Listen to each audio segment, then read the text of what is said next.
Chapter 678. Shi Mingwan's body was pressed against the door. Wan Xianyang was outside, and Zhang Haoze was inside. She was a little confused. Her only thought was that she couldn't let the two of them meet. Turning around, she suddenly faced Zhang Haoze's approaching body. It was rare for her to feel a little nervous. What do you want?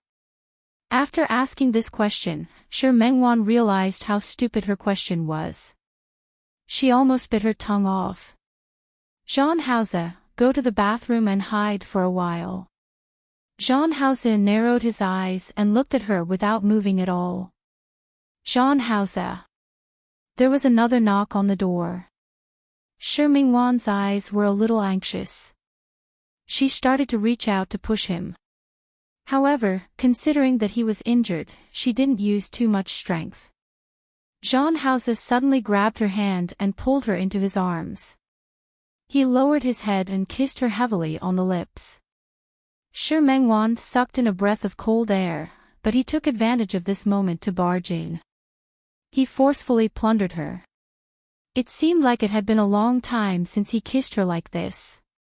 Zhang Haoze's heart was moved and he couldn't control himself. His kiss had always been irresistible to her. Before long, she was completely immersed in his kiss.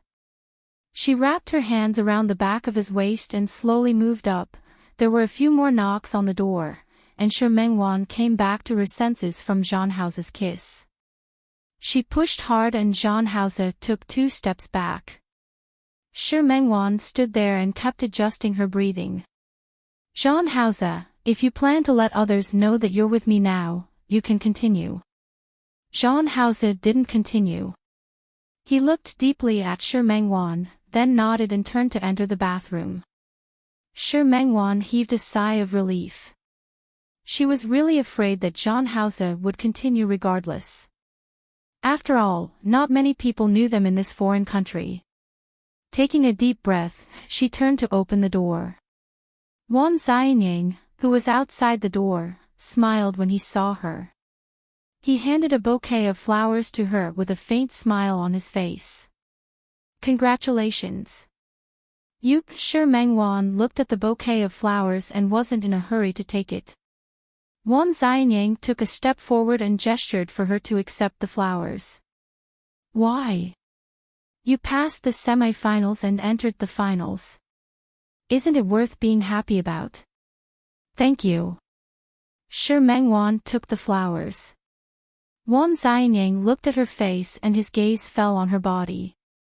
Her clothes were a little messy, but he couldn't tell if he didn't look closely. His gaze shifted upwards and landed on the other party's lips. Wan Xianyang narrowed his eyes slightly. It was only for a moment before he quickly put on a smile. What? Aren't you going to invite me in?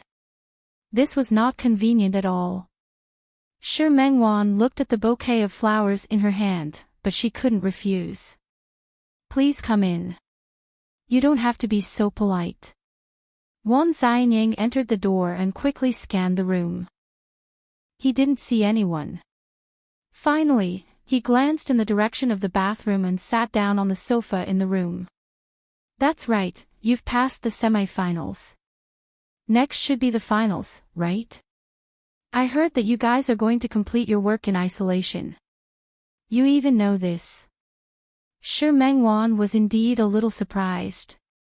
I have a friend in the committee. So, one more question. Wan Xianyang looked at her with a cautious expression. You won't be angry, right? I won't. This competition was no secret. In order to ensure fairness, the officials had already announced the process. Are you guys going in the afternoon? Why don't I send you there? There's no need. Shi Mingwan refused without thinking. I brought my assistant over. She has arranged a car. We'll go together when the time comes. All right then. Wan Xianyang looked at her. How many days are you going? I'll pick you guys up and celebrate for you. Is that okay? We still don't know how the results are. It's too early to celebrate. In such a competition with so many experts, Shi Mengwan didn't dare to think that she could get into the top 3. She was already very happy to be able to enter the semifinals. I have confidence in you. You'll definitely get a very good ranking. Wan Xianyang was much more confident in her.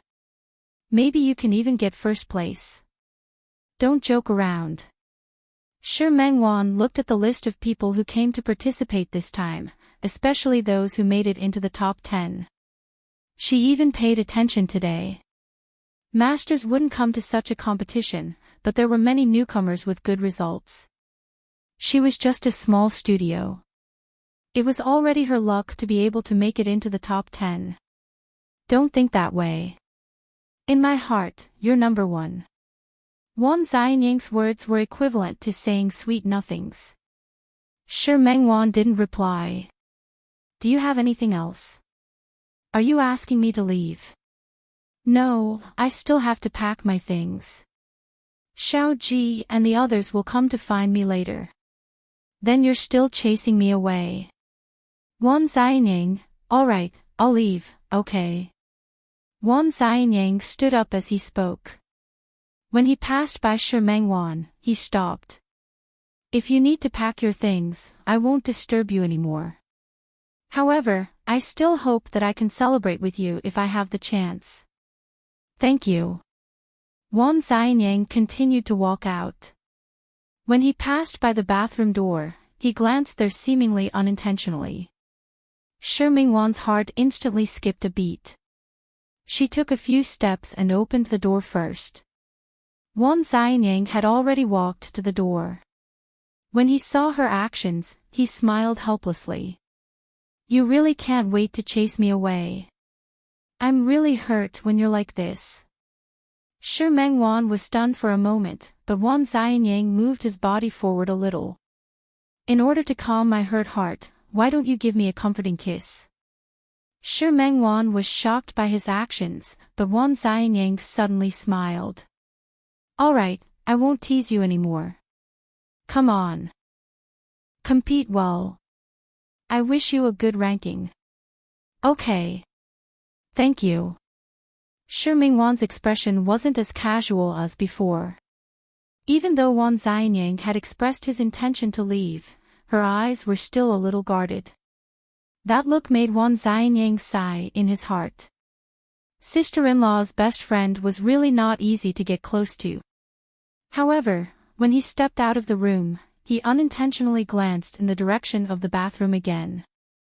Why did he feel that the door seemed to have moved just now? However, before he could see clearly, Shi Mengwan had already quickly closed the door. After Wan Xianyang left, Shi Mengwan heaved a sigh of relief. However, just as she turned around, she saw Zhang Haoze coming out of the bathroom.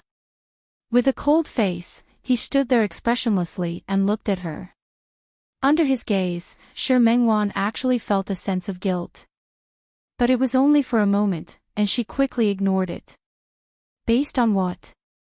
He could be engaged to another woman and be affectionate with her. She only had a suitor, and yet she felt guilty.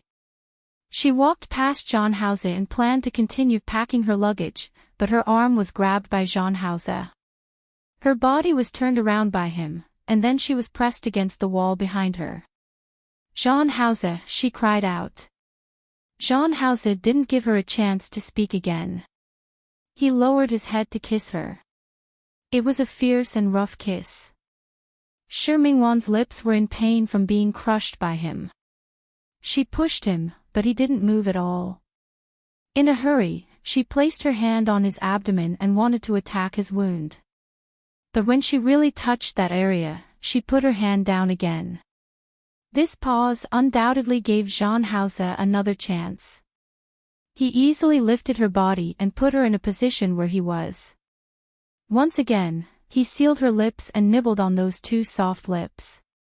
Shi Mengwan was in pain and bit him instead. She used even more strength than Zhang Haoze. She bit down just like that, and she bit him so hard that his lips were bitten open just like that. The two of them tasted blood at the same time. The scene in front of them was so similar. Shi Mengwan thought of the last time she went on a blind date with Xiao Qi, and Zhang Haoze was also like this. She felt hatred in her heart and pushed him hard without caring about anything else. Zhang Haoze's abdomen was pushed by her. He snorted in pain and took a step back. Shi Mengwan used this opportunity to retreat from his arms and stand on the other side. Her chest was heaving violently, and her lips were still stained with blood. Her hair was a little messy, and the front of her clothes was mostly crooked. She looked like she was in a sorry state, but there was also a kind of beauty in her. Zhang Haoze narrowed his eyes and subconsciously took a step forward. Shi Mengwan took a step back. She looked at the person in front of her with a burning gaze. Zhang Haoze, you can't be like this every time. Her heart was beating a little fast. She bit her lip, and the expression on her face was a little reproachful and bitter at the same time. I'm your girlfriend, right? If not, what right do you have to treat me like this? If you're your girlfriend, what right do you have to treat me like this? She closed her eyes and forced herself not to admit defeat in front of Zhang Haoze. Zhang Haoze, can you respect me? Or is it that in your heart, I'm just that kind of casual woman that you can do whatever you want? Zhang Haoze was a little stunned by her righteous words, but Shi Mengwan didn't want to care about him anymore. Zhang Haoze, I'm going to the venue prepared by the organizing committee this afternoon for the competition. I won't be here for the next few days. Help yourself. She turned around to pack her luggage and stopped after taking 2 steps. Zhang Haoze, I don't think you like me that much, right? It's just a possessive desire. If it's not me, it can be other women. To you, there's no difference. To him, she was just an embellishment in his life. But to her, he was everything. Not treating her feelings seriously meant that she was at a disadvantage in this relationship. Her silhouette looked lonely from behind, which was rare for her to be like that. No matter when, she always gave people the feeling that she was optimistic and cheerful. Zhang Haoze stared at her back. Finally, when her hand touched the suitcase, he went forward and pulled her back into his arms. I didn't. Zhang Haoze looked at her and instinctively wanted to explain. In his heart, he had never seen her as a casual woman. Nothing. I'm not, Zhang Haoze said again. This time, he sounded even more serious than before. Shi Mengwan looked at him and inexplicably understood what he meant. He said that he wasn't being possessive. Are you trying to say that you like me? Shi Mengwan looked at him and returned to yesterday's question. Then do you think of me as your girlfriend? Zhang Haoze looked at her face and nodded gently. His expression was extremely serious. Shi Mengwan looked at him. Then, after we go back, can you make our relationship public? The problem was back to square one, but Shi Mengwan was especially concerned about this problem. If a man couldn't even let a woman stand by his side publicly and let everyone know that she was his girlfriend, what was the use of such a man? No. Zhang Haoze refused without thinking. There were still many dangers around him. This injury was just a warning. Shi Mengwan suddenly smiled, as if she wasn't surprised by this answer at all. She pulled her hand out of Zhang Haoze's hand bit by bit. Zhang Haoze, you're really a bastard. Without looking at him, Shi Mengwan turned around and went to pack her luggage. There wasn't much to pack. They were outside anyway. In less than 20 minutes, she had packed everything.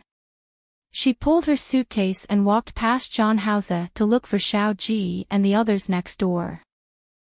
Zhang Haoze took a step to the side, wanting to block Shi Mengwan's path. Shi Mengwan looked at him coldly. Zhang Haoze, this competition is very important. Please move aside. Wan. Zhang Haoze didn't know what to say, but he couldn't let her know what had happened. Just now, you don't have to explain. She looked at his conflicted expression and could roughly tell what he wanted to say. Unfortunately, she didn't want to hear it. The problem between us isn't about your actions just now. It's about your actions, your attitude towards me. I don't mean to look down on you, but now is really not the right time to make it public. Yes, it wasn't suitable, it just couldn't be. Then when was the right time? When could it be? Did he have an answer? I'm afraid not. She felt tired and didn't want to continue. Forget it. You'll never understand. She glanced at him. I'm going to the competition. Make yourself at home. Pulling her suitcase, Shi Mengwan left the room without looking back. This time, the organizing committee had really put in a lot of money. The venue for the finals was actually an ancient castle. The ancient castle was provided by the president of one of the sponsors this time. The first, second, and third designers also had the chance to work for this company. It had always been a world-class clothing brand. Such an opportunity was an excellent opportunity for all the participants. However, Shi Mengwan didn't have such plans. Her goal wasn't even to promote her studio. After all, if she wanted to talk about fame, she already had her own regular clients in Lin City. She came just to prove her ability. To prove that she could do it. The 10 points for the competition were arranged in the rooms on the first and second floors of the villa. For the next few days, except for special circumstances, all the participants were not allowed to leave. However, all the electronic equipment in the room was available. When Shi Mengwan entered the castle, she also received the theme of the finals, First Love. When she received this theme, Shi Mengwan felt Xiao Ji and Tong Yan looking at her worriedly. Sister Shi. Xiao Ji looked as if the sky had collapsed. You've never been in love before. Why did you choose such a theme? The sweet one from before was still a little better. Sweetness didn't just refer to love. Family, friendship, the little warmth of society. In this life, there would always be times when one would feel sweet, right? But this first love. Xiao Ji's face was inexplicably full of worry. Shi Mengwan glanced at Xiao Ji and gently knocked her on the head. All right, think about how you can help me. Let's go. The room Shi Mengwan was assigned was on the second floor. There was a large balcony here. There was a sofa and a coffee table on the balcony. From the balcony, one could see the beautiful scenery in the distance, as well as the well-tended garden downstairs. Shi Mengwan couldn't help but sigh. This sponsor had really put in a lot of money. She sat on the sofa and looked at the beautiful scenery outside. She wasn't in a hurry to draw. First love. Her first love was Jean. But this first love, where did it begin? Now? Or more than 10 years ago? She picked up the black tea prepared by the organizing committee on the table. Shi Mengwan's heart flew back to the year when she was 12 years old. She and Jean depended on each other. When they met, it was when they were at their most miserable. She was actually a good girl. In the past, she, who had been strictly educated by Mother Shi, almost didn't dare to think that one day, she would have a relationship with a boy who was like a hooligan. But now, not only did it happen, but it also happened so unexpectedly. They were each other's comfort and support. She believed that if it weren't for Jean, she might have admitted defeat long ago and gone home. She also knew that if it weren't for her, her dear brother at that time definitely wouldn't have taken good care of himself. He would have fought everywhere, and then when he was injured, he would only casually treat his wounds. She once thought that if her dear brother was willing, she could stay with him like that for the rest of her life. But her dear brother didn't give her that chance. The heavens didn't give her that chance. After going around in circles, they could be considered to have met now. But some things were already the same, but the people had changed. Shi Mengwan thought of a certain scene and suddenly stood up. She walked to the table and took out a pen and paper. When Xiao Ji and Tong Yen settled down and came in, they saw Shi Mengwan, who had already devoted herself to her work. She lowered her head and drew very seriously. This room happened to face the west. The sunlight shone in from the huge balcony, dyeing Shi Mengwan's body with a layer of gold. Xiao Ji was shocked by such a scene. She couldn't help but take out her phone and quietly take a few photos of Shi Mengwan. After taking the photos, she logged into Shi Mengwan's Weibo. Song Seeking Studio didn't set up a Weibo. However, Shi Mengwan had one. Most of the time, she managed her Weibo by herself. Occasionally, when the company had activities, she would ask Xiao Ji to post some activities. The picture attached to, during the finals, was the photo that Xiao Ji had just posted. She even made a 9-grid grid. After posting the photo, she glanced at Tong Yen. Tong Yen also had some ideas at this moment. He went into the room and found a place to sit down. Then, he took out his tools. Xiao Ji looked at the two of them and turned around to be in charge of logistics. Time passed very quickly. In the blink of an eye, 7 days had passed. The main color Shi Mengwan used this time was green, a faint green. What was first love? It was youth, it was budding, that moment of heartbeat. It was like a tender bud that had just grown in spring, just emerging. She still remembered how she felt back then. When she left her dear brother, she felt uncomfortable, conflicted, and painful. However, there was more joy, beauty, and a smile on her face when she recalled the past. This was what Shi Mengwan thought. She designed a total of 3 pieces of clothing. This was also the requirement of the competition. Every designer decided to submit at least 2 pieces of work. Shi Mengwan, on the other hand, drew 3 pieces in one go. The main piece was a dress. She used ogan yarn as the main fabric. It was a little hard. Because they didn't understand love, the feelings of young men and women were a little stiff. However, there were also some lighter green leaves dotted among them. First love was beautiful, but there were too many things that could distract a person. First love couldn't be the only one. If the two of them wanted to be together, there were too many misgivings. If they broke up, there would be too many external reasons. Shi Mengwan was very satisfied with this set of works. She poured all of her feelings into it. After the finished product was made, Shi Mengwan submitted the work and the design drawings together. The rest was out of her control. All those who had submitted their works could play around the castle for the rest of the time. She told herself to relax and played seriously with Tong Yen and Xiao Ji in the castle for a day. Finally, it was time to announce the results. The 10 people who participated in the finals were all experts. Shi Mengwan saw the other 9 works on the day of the announcement. She had to admit that the standards of the competition were indeed amazing. When the final rankings were announced, a pink dress designed by a local French designer won first place. The second place was an Italian designer, and the third place was a designer from Hong Kong. The colors used by the other party were quite bold. The design theme was like first love, brave and fearless. When Shi Mengwan saw those works, she knew that she probably wouldn't be in the top 3. After all, she had something on her mind and had too many worries. But to her surprise, she actually won the most special design award. She was 4th place.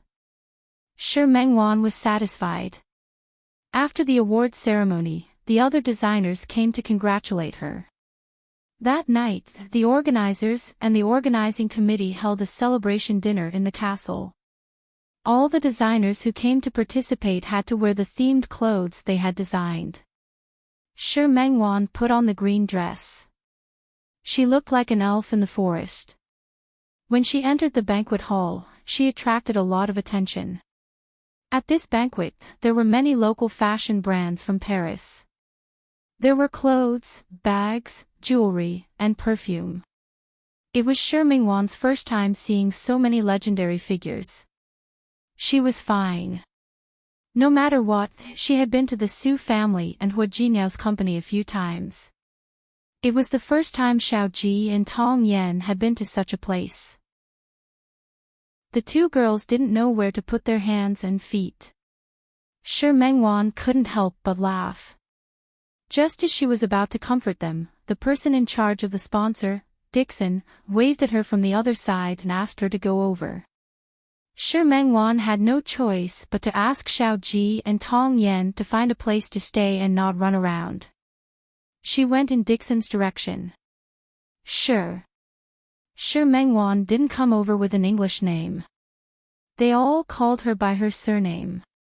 Dixon looked at Shi Mengwan with a faint smile on his face. Chapter 679. Was he also from China? Shi Mengwan was a little interested. Up until now, she was the only one from the mainland who had participated in the competition. She had chatted with the third-place Hong Kong beauty for a long time, and the other party kept asking her to go to Hong Kong to play. She was already very happy to be able to meet a Chinese person, but there was actually a Chinese person now. Was it also a manufacturer from China? Or, as he spoke, Dixon took half a step to the side and looked behind him. John, let me introduce you. This is Miss Shi, also from Lin City. Her work this time is very good. It's very spiritual. Sure, this is Jean. He's also from Lin City, China. In your words, he's a fellow villager. Dixon smiled brightly, but Shi Mengwan's expression instantly stiffened. Shi Mengwan looked at Jean Hausa, who suddenly appeared in front of her. For a moment, she thought there was something wrong with her eyes. Why was he here? Seeing that she didn't say anything, Dixon thought that she didn't know Jean Hausa's identity, so he explained further. Sure, although Jean is from China, he also has his own business in France, including some fashion brands. Dixon said two names, and Shi Mengwan looked at Jean Hausa in surprise. He was wearing a white suit with a dark red pattern stitched from the collar to the shoulders. The close-fitting tailoring and such a design made him look a little more noble. She could even feel Jean Hausa's gaze landing on him when he stood up. However, she wasn't just paying attention to Jean Hausa's current appearance. Her mind was filled with the two names that Dixon had mentioned. They were two new fashion brands. Although the design was considered niche, it was already quite well known in the country and in Europe and the United States. Were these two clothing brands Jean Hausa's business? She lowered her eyes and thought of something from a long time ago. It was not long after she went to school. It was the day after she found out that her dear brother would still fight with others outside and get injured. She suddenly had an inspiration and drew a design that was still considered immature at that time. At that time, she took the design and ran to show it to Qiao Zhe. The young man looked at her with gentleness in his eyes. Dear brother, what do you think of this dress? Not bad. It's very beautiful. The youth wasn't stingy with his compliments. If Wanwan wore it, it would be even more beautiful. Really? Big brother, you're not lying to me, right? Nope. I'm serious. As the young man spoke, he pulled her to his side and sat her down. His gaze fell on the painting in the young lady's hand, but he put his arm around her shoulder and pulled her closer to him. He liked her being close to him, and he liked being close to her. Shi Mengwan took the opportunity to lean on his shoulder and also look at the design drawing. Finally, she turned to look at the young man. Big brother. Can you help me in the future? Help you? Yeah, I'll draw and design clothes, and you'll make clothes. You'll open a big factory and sell the clothes I design to more people. The young man looked into her eyes. He didn't think that it would be a difficult goal for them to achieve now. Instead, he nodded lightly and said, "All right." What Shi Mengwan didn't say was that at that time, dear brother would have something to do and wouldn't fight outside anymore. She knew that even though he was very good at fighting and rarely got hurt, he was still very good at fighting. However, she was still very worried about him and didn't want him to be like that in the future. Big brother. In the future, I will definitely draw a lot of beautiful pictures. At that time, there will definitely be a lot of people who will buy the clothes I design. At that time, you must help me, okay? Okay. Dear brother. Yes. In the future, when we earn money, we can move to a big house, and we can travel around the world. We don't have to stay here anymore. At that time, can you stop fighting with others? Okay. The young man pressed her body into his arms. He used a little too much strength. He smelled the young lady's scent on her body, and his eyes were firm. Dear brother. Every time you go out, I'm very worried about you. I don't like you fighting with others. Next time, you really don't fight with others, okay? Okay. Dear brother. You're so nice. The young lady smiled happily. The young man looked at the self-destruction on her face and forced himself to calm down. Then, he looked at her and said very firmly, I don't fight with others. When you grow up and become a fashion designer, I'll open a clothing company. I'll specialize in selling clothes designed by you. Okay. Then I'll wait for you. The young lady smiled brightly. At that moment, the dilapidated bungalow seemed to have welcomed a sky full of stars. Dixon's voice brought her back to her senses. Sorry, I was a little distracted. Shi Mengwan looked at that handsome face and forced herself to look away. Did John Hause create those two clothing brands for her? Could she think like that? But looking at him, she couldn't link these two things together at all. Dixon acted as if he didn't notice the loss of composure on her face and continued to talk about John House's identity in high spirits. These are all brands under Jean's banner. You're all from China. I think you two should have something to talk about. After Dixon finished speaking, someone happened to be looking for her.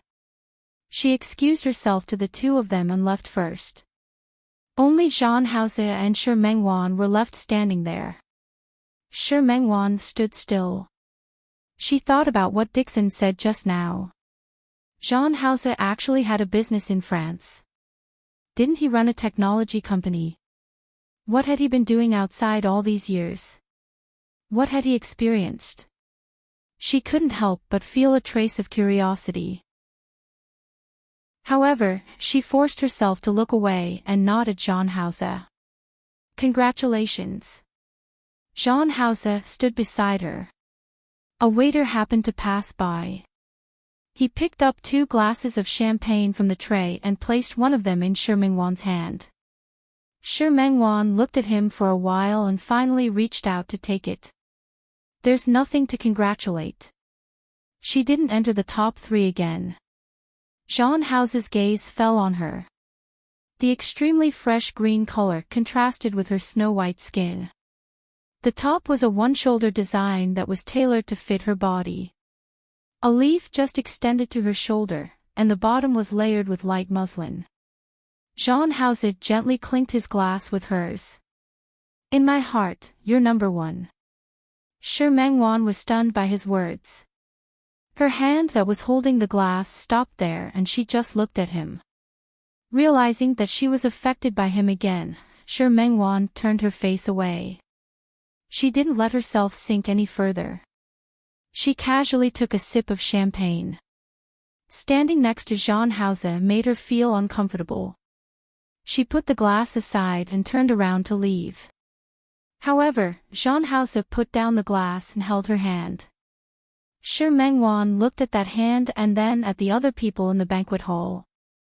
She lowered her voice and was a little anxious. Let go. The music in the hall changed at this moment. Jean Hauze looked at Shi Mengwan and reached out his hand to her. Shi Mengwan understood what he meant and took a step back. Let's go. Dance with me. As Jean Hauze spoke, he held her hand and led her to the dance floor in the middle of the hall. Shi Mengwan wanted to retreat, but his hand had already wrapped around her waist. He led her around the edge of the dance floor. Bit by bit, they slid into the middle of the dance floor. Being led by him like this, even if Shi Mengwan didn't want to, she could only dance and spin with his steps. After dancing a few steps, she realized that Jean Hauze's dancing skills were pretty good. She was a little surprised. Her dancing skills weren't considered good. After all, she wasn't a rich young lady. There weren't many opportunities for her to attend banquets. Now that Jean Hauze was leading her, she looked at Jean Hauze in front of her. There were more and more secrets about him that she couldn't figure out and couldn't see through. However, not only could she not let go of these secrets, but she also wanted to get closer and know more. Shi Mengwan's footsteps turned in a circle. This kind of thinking was very dangerous. She had to suppress it. Jean Hauze was very dangerous. She had to stay away. Her rationality kept reminding her, but when she looked at Jean Hauze's deep eyes, she could only dance with his footsteps. You're very beautiful today. Jean Hauze moved his face closer to Shi Mengwan's ear. He spoke in a soft voice, and the hot air he blew out was right next to her ear. Her ears turned red and she subconsciously shrank her neck. She wanted to avoid him, but she and Jean Hauze were already dancing. Where could she hide? Jean Hauze's hand around her waist slightly tightened, and she moved closer to him instead. Shi Mengwan had already made up her mind to stay away from him. His actions made her want to escape from his arms. Have you ever thought about cooperating with these big European and American brands? Promote your designs all over the world. The sudden voice above her head stunned Shi Mengwan. She looked up at him with a hint of shock in her eyes. Jean Hauze, have you never thought about it? Jean Hauze looked at her and said indifferently, if you want, whether it's Dixon or any other company, you can think about it. The information revealed by these words was too much. Shi Mengwan furrowed her brows. She looked up at Jean Hauze's face as if it was the first time she had met him. Jean Hauze, who exactly are you? Dear brother was 15 when he met her, and he was 16 when they separated. The two of them had been separated for 12 years. What exactly had Jean Hauze done in the past 12 years? What had he experienced? Was he really her dear brother? With his situation back then, it was really a little scary for him to have achieved what he had today in 12 years. Putting aside the two clothing brands that Dixon had mentioned just now, it was definitely not easy to be able to reach such a level abroad. After she met Xiaoqi, she specially went to investigate the technology company that she had mentioned. She also investigated Jean Hauze. Although their company's website didn't have a photo of Jean Hauze, the introduction on it was very clear. The technology company that Xiaoqi was talking about was founded by Jean Hauze. Now, its market value was countless times higher than when it was founded. With such ability and such methods, she thought of the young man who only knew how to fight back then. She really couldn't connect the person in front of her with that young man. Jean Hauze looked into her eyes and tilted his head slightly. A kiss fell on her lips just like that. His voice was very soft. I'm your man. Shi Mengwan's face suddenly turned red. She wanted to push Jean Hauze away, but she realized that he had brought her to the edge of the dance floor. The music changed at this moment. Jean Hauze took the opportunity to let go of her hand and brought her to the corner of the hall. As one of the invited guests, Jean Hauze also had a room in the castle. He brought Shi Mengwan upstairs. Shi Mengwan tried to break free from his hand a few times, but she didn't get what she wanted. When she went up to the second floor, she was surprised to find that John House's room was actually arranged next to hers. Her body was brought in by him, and her hand grabbed the door handle. "John House, don't do anything rash." There were still so many guests downstairs, and Dixon was also there. Could it be that he was thinking? John House looked at the resistance on her face and easily carried her body. With a tap of his toes, the door was closed. He pushed her against the door and gently caressed her collarbone with his big hand. "I wanted to do that just now." As he spoke, he lowered his head and planted a kiss on the spot where his fingertips touched. John House barely managed to retain some rationality. He didn't tear her dress apart, but the slow process of taking it off made Shimingwan's face turn red. Her body had already become unlike her own. She could only follow his movements to climb up or down. He was like a sharp sword, avoiding her, and she was the sea, containing his every attack. The moment he got off her, he didn't let go of her. Instead, he pulled her into his arms. Shimingwan couldn't move. She looked at the ceiling above her head, not quite understanding how things had turned out like this. She turned to look at him, and he was also looking at her.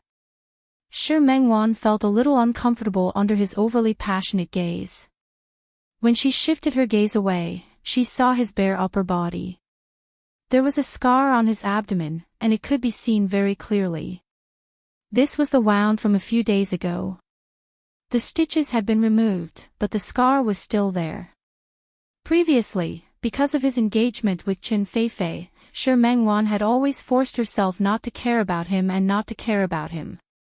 Now that she saw this wound, she couldn't help but reach out and caress it. "How did you get it?" It was so long, and she didn't know if it was deep. "It must have been very painful at that time, right? Are you concerned about me?" John House's voice sounded like there was a hint of a smile in it. "No." Shimingwan wanted to retract her hand, but John House grabbed her hand and pressed it against the wound. She couldn't pull her hand back, so he grabbed it and caressed it bit by bit along the lines of the wound.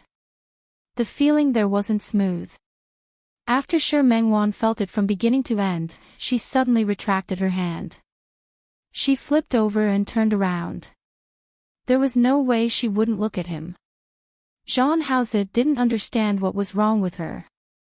He wanted to turn her body right, but she stubbornly refused. He was very strong, but in the end, she was turned around by him. Only then did he realize that her eyes were red and there was a faint mist in them. "Wan." Shimingwan lowered her head and didn't look at him. She remembered that the young man had promised her that he wouldn't fight with anyone again. But whether it was when she met him in the alley of the bungalow district or this time. In short, he went back on his word. He forgot his promise, just like how he forgot that he had promised himself that he would take care of her and protect her for the rest of her life. "Wan." John House called her again. Compared to the rudeness and fierceness he had when he was entangled with her on the bed just now, the way he called her name was extremely gentle. Shimingwan had the urge to cry, but she didn't want him to see her like this. She pushed him and got up to leave. However, she forgot that her body was still weak from the strenuous exercise. Just as she wanted to sit up, she fell back again. This time, she happened to fall into his arms. He just wanted to stop her, so her chin hit the top of his head. Shimingwan was in pain. The tears that she had been holding back just now fell uncontrollably. Her tears stimulated John House. He got up and wrapped her in his arms. "Wan." Shimingwan rarely felt so vulnerable. Now, she suddenly wanted to cry and felt uncomfortable. The emotions that she had been suppressing since her reunion with John House seemed to finally be able to be vented. She raised her hand and suddenly punched John House's chest. "Bastard, you bastard." As she spoke, she punched him a few more times. Her strength was nothing more than scratching an itch to him. Zhang Haoze didn't stop her and let her punch him. Shi Mengwan punched him many times until her hands were out of strength. She finally stopped and leaned her face against Zhang Haoze. Her voice was very soft. Zhang Haoze, you're a bastard. He only knew how to bully her. He had always been like this. Zhang Haoze, you're a liar. He had clearly promised her something, but he couldn't do anything. If he wasn't a liar, then what was he? Zhang Haoze, you're still a thief. He stole her heart, but he didn't want to take responsibility. He was really a thief. You bastard, you liar, you thief. Shi Mengwan wouldn't scold him anymore. She only said these 3 words back and forth. In the end, she was tired of fighting and scolding. In addition, she had been mentally and physically exhausted for the finals these few days. By the time Zhang Haoze realized it, she had already closed her eyes and fell asleep on his chest. Even though she was asleep, her lips still seemed to be moving. He got closer and listened carefully. He heard the word, bastard. Zhang Haoze gently picked her up and laid her flat on the bed. He looked at her and gently caressed her cheek. There were still traces of tears there. He wiped away those tears one by one. Finally, he planted a kiss on her forehead. He wanted to lie down with her. Ever since Shi Mengwan left that day, he hadn't been idle for the past few days. He had a lot of things to do, but now, he just wanted to hug this woman and sleep for a while. However, as soon as he lay down, his phone rang. Before waking Shi Mengwan up, Zhang Haoze quickly turned off the sound of his phone. Then, he got up and went to the bathroom to answer the phone. The news from the other side made his expression solemn. He seemed to have thought of something and spoke extremely calmly. I'll be right back. Prepare the plane. Walking out of the bathroom, Shi Mengwan was sleeping soundly. Zhang Haoze put on his clothes and stared at her sleeping face by the bed for a long time. Finally, he turned around and left resolutely. After Shi Mengwan returned from France, the workload of the studio increased a lot. Although she didn't get the top 3, the most special design award and the 4th place in the competition were still very good. Especially the Weibo post that Xiao Ji posted on her phone that day. She was called the most beautiful female designer. Now, in addition to the high order, many clothing companies came to ask her if she was interested in mass production. Shi Mengwan was too busy, so she rejected them for the time being. Most importantly, she remembered what Zhang Haoze said that day. Speaking of Zhang Haoze, it wasn't strange that she didn't see Zhang Haoze when she woke up the next day. He seemed to have always been like this. He came and went as he pleased. What was she to him? Did they break up like this? She didn't go back to her room for the whole night, and her phone was left with Xiao Ji. The next day, Xiao Ji and Tong Yan were looking for her like crazy. Shi Mengwan could only say that she was drunk yesterday and found a room to sleep. If it weren't for the fact that this was Dixon's castle, Xiao Ji and Tong Yan wouldn't have believed her so easily. After returning to Lin City, Shi Mengwan had been paying attention to the news of the Qin family in Lin City. She found that other than the news of the engagement last time, there was no other news. Shi Mengwan couldn't tell what she felt. She really wanted to look for Zhang Haoze, but she also wanted to use this opportunity to break it off. Soon, she wasn't in the mood to worry about Zhang Haoze. When Su Qingsang went to be an exchange doctor, there was an earthquake. Then, Su Qingsang lost contact. Shi Mengwan couldn't sit still anymore. She went to the Su family to look for Li Qinxue. It was only after she went to Rong City that she found out that Su Qingsang wasn't Xiang Caiping's daughter, but Li Qinxue's daughter. She really couldn't have imagined such a thing. Now that Su Qingsang was in trouble, she definitely couldn't go to the disaster area, but the Su family would have a way, right? Li Qianxue was also worried, but she received a call from Hu Jinyao. Hu Jinyao comforted her and said that he had already brought supplies to the disaster area and told her not to worry. No matter how anxious she was now, she knew that with her physical and mental state, going to the disaster area would only cause more trouble. No matter how worried she was, she could only trust Hu Jinyao now. Shi Mengwan couldn't be as calm as Li Qianxue. She and Su Qingsang had known each other for so many years. To her, Su Qingsang was like a sister. She also wanted to go to the disaster area to look for Su Qingsang. However, not everyone could go to the disaster area now. If Hu Jinyao hadn't donated a large amount of supplies and followed them to the disaster area, it wouldn't have been so easy for him. She thought about it, but she didn't know how to go to the disaster area and participate in the search for Su Qingsang. Finally, she thought of Zhang Haoze. She took out her phone and called Zhang Haoze, but no one answered. After staring at the phone for a long time, she decided to make a trip herself. The car stopped downstairs of the technology company where Zhang Haoze was. Shi Mengwan wasn't sure if she could find him if she went upstairs. Maybe he wasn't in the company. She wanted to leave, but her worry for Su Qingsang overwhelmed everything else. After entering the building, she was in no mood to appreciate the ultra-modern decoration and some equipment that could only be seen in movies. She walked directly to the front desk and told the front desk that she was looking for Zhang Haoze. "You're looking for President Zhang. I'm sorry. If you don't have an appointment, we can't let you go up. Can you ask?" "I'm sorry, ma'am. I really can't see President Zhang without an appointment." Shi Mengwan gritted her teeth and was still thinking about how to go up and see Zhang Haoze. She heard someone calling her. Chapter 680. Mengwan. Shao Qi's voice made her turn around. She was relieved to see an acquaintance, but at the same time, she felt a little uncomfortable. "Why are you here? Are you here for me?"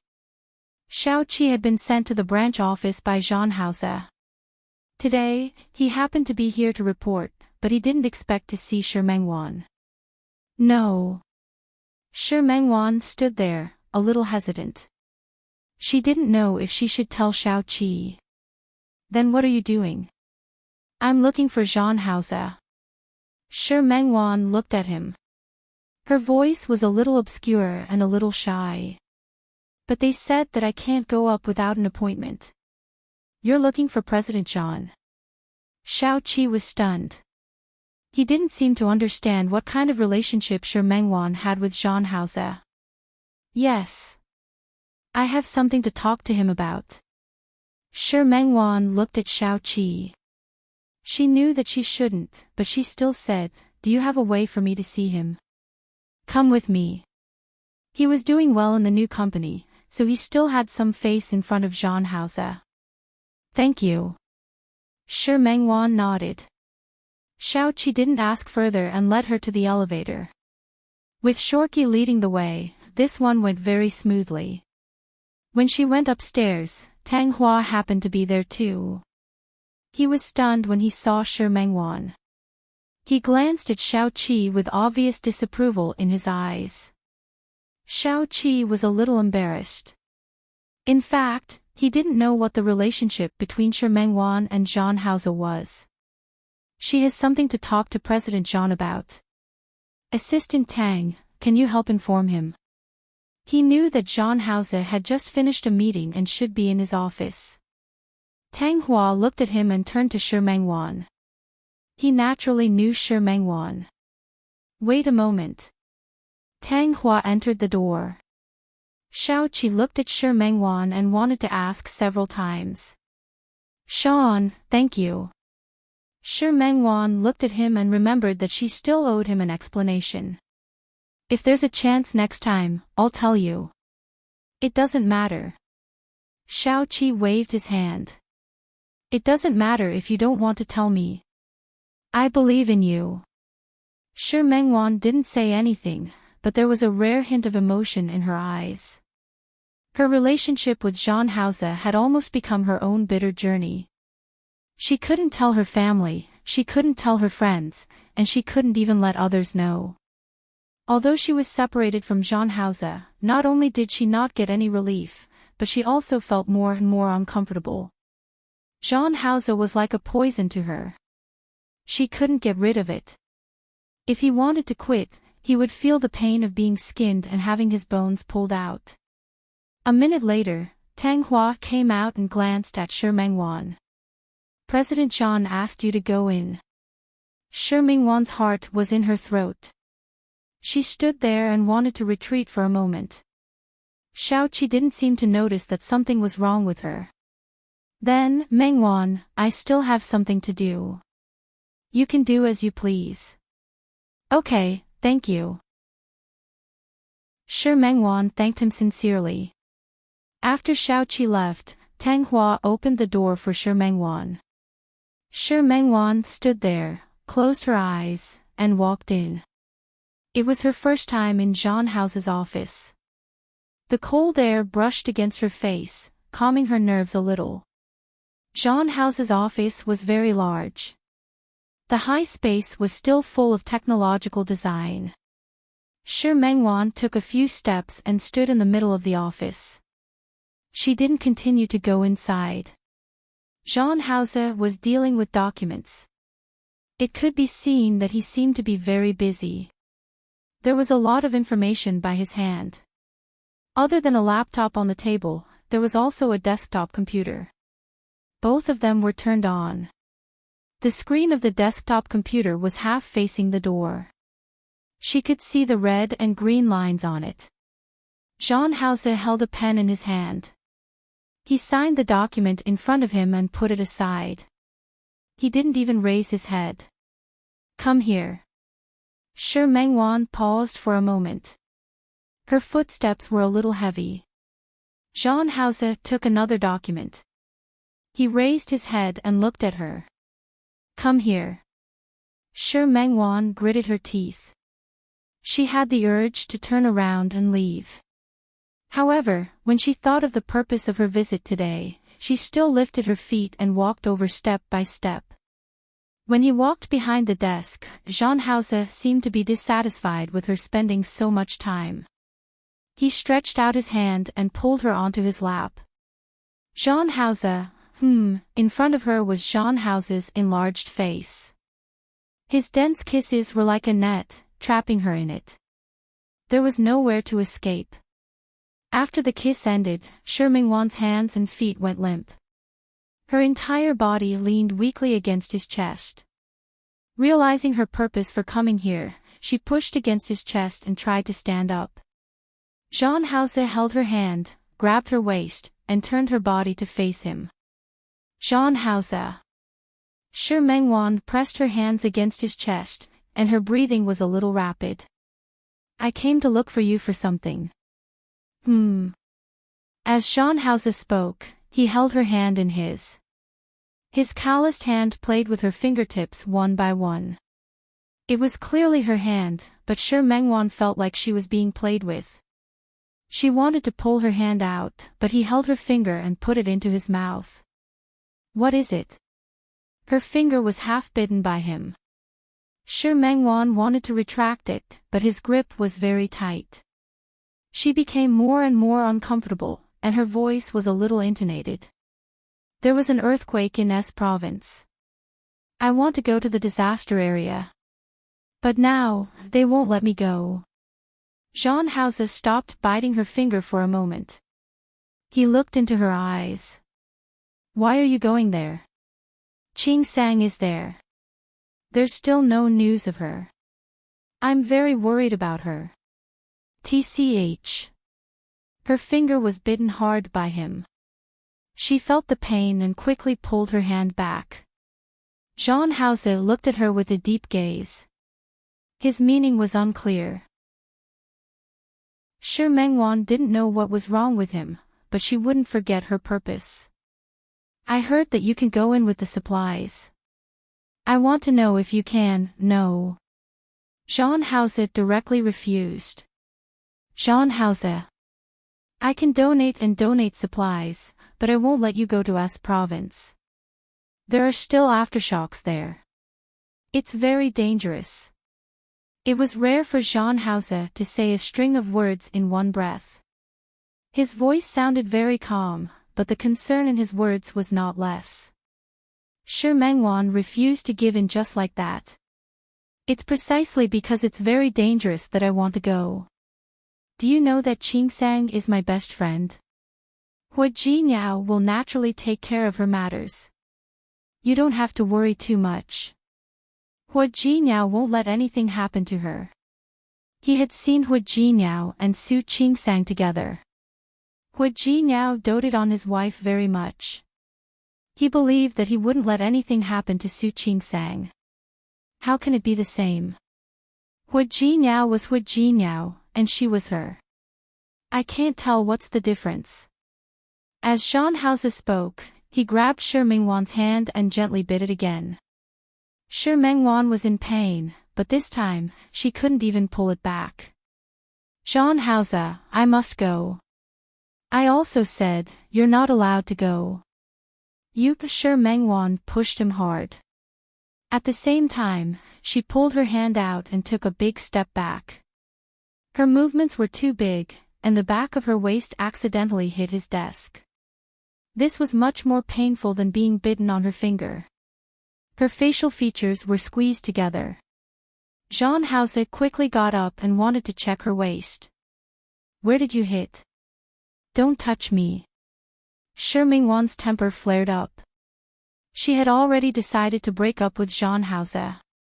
She came because she really didn't have anyone else to look for. However, with Jean Hauser's attitude, she knew that she couldn't count on him. She would think of another way. She ignored the pain on the back of her waist and turned to leave. Jean Hauser pulled her body over and fixed her in his arms again. He lifted her clothes and was about to check her injury. Let go of me. She didn't need his concern. Jean Hauser was a little angry because of her uncooperative actions. She was clearly injured, but she was still so stubborn. He pressed her body down and took a step back. She sat on his lap again. This was much more convenient. He lifted her clothes and found that the back of her waist had already been bruised. Her skin was fair, and such a large bruise looked especially glaring. Jean Hauser's expression didn't look too good. He pressed the internal line and asked Tang Hua to send the medicine in. No need. He hung up the phone. Shi Mengwan didn't want to accept this favor. It's just a small injury. She still had to think of a way to go to S province to find Su Qingsang. She struggled to remember. Such an uncooperative action made Jean Hauser narrow his eyes. Looking at Shi Mengwan, who was so disobedient, he raised his hand and patted her crotch twice. Shi Mengwan's eyes widened. She couldn't believe that he actually hit her. Youth, be obedient. As Jean Hauser spoke, he patted her again. Shi Mengwan's face was red. Half of it was anger, and the other half was embarrassment. No matter what, she was loved by her parents as she grew up. Other than that rebellious year when she ran away from home, she had always been a good girl. Her parents hadn't even touched a single finger of hers. Who knew that Jean Hauser, this bastard, would actually hit her butt? Jean Hauser. Let go of me. She wanted to get up again, but Jean Hauser didn't let her. Tang Hua was very fast. In less than 2 minutes, he brought the medicine in. When he entered the door, he saw Shi Mengwan sitting on Jean Hauser's lap. Tang Hua's expression was strange for a moment, but it was only for a moment. He quickly returned to normal. He put down the medicine, turned around, and left. Before he left, he even considerately helped Jean Hauser lock the door. The sound of the door locking made Shi Mengwan inexplicably nervous. She remembered that Jean Hauser had already lifted her clothes again. He picked up the ointment at the side, opened it, picked out a little, and helped her apply it to her waist. His movements were considered gentle, but Shi Mengwan felt itchy, and her body unconsciously twisted. "Don't move." Jean Hauser held her waist in place and held her waist with his big hand, not letting her move. Shi Mengwan forced herself not to move and let him apply the ointment for her. However, as he applied it, the movements of his hand changed. It was no longer lingering on her waist, but slowly moving down and down. It had already reached the edge of her dress. She was wearing a two-piece dress suit today, which definitely made it easier for him to move. Seeing that his fingers were about to reach inside her dress, Shi Mengwan grabbed his hand and turned to look at him. She resisted the urge to run away immediately. She stared at his face and said word by word, "I want to go to S province." Jean Hauser's hand stopped there. Her skin was smooth and delicate, making him feel a little reluctant to part with it. "I want to go to S province." She said it again, her voice even louder than before. Jean Hauser looked at the determination on her face, leaned over, and gently bit her lips. She was in pain, but she didn't move away.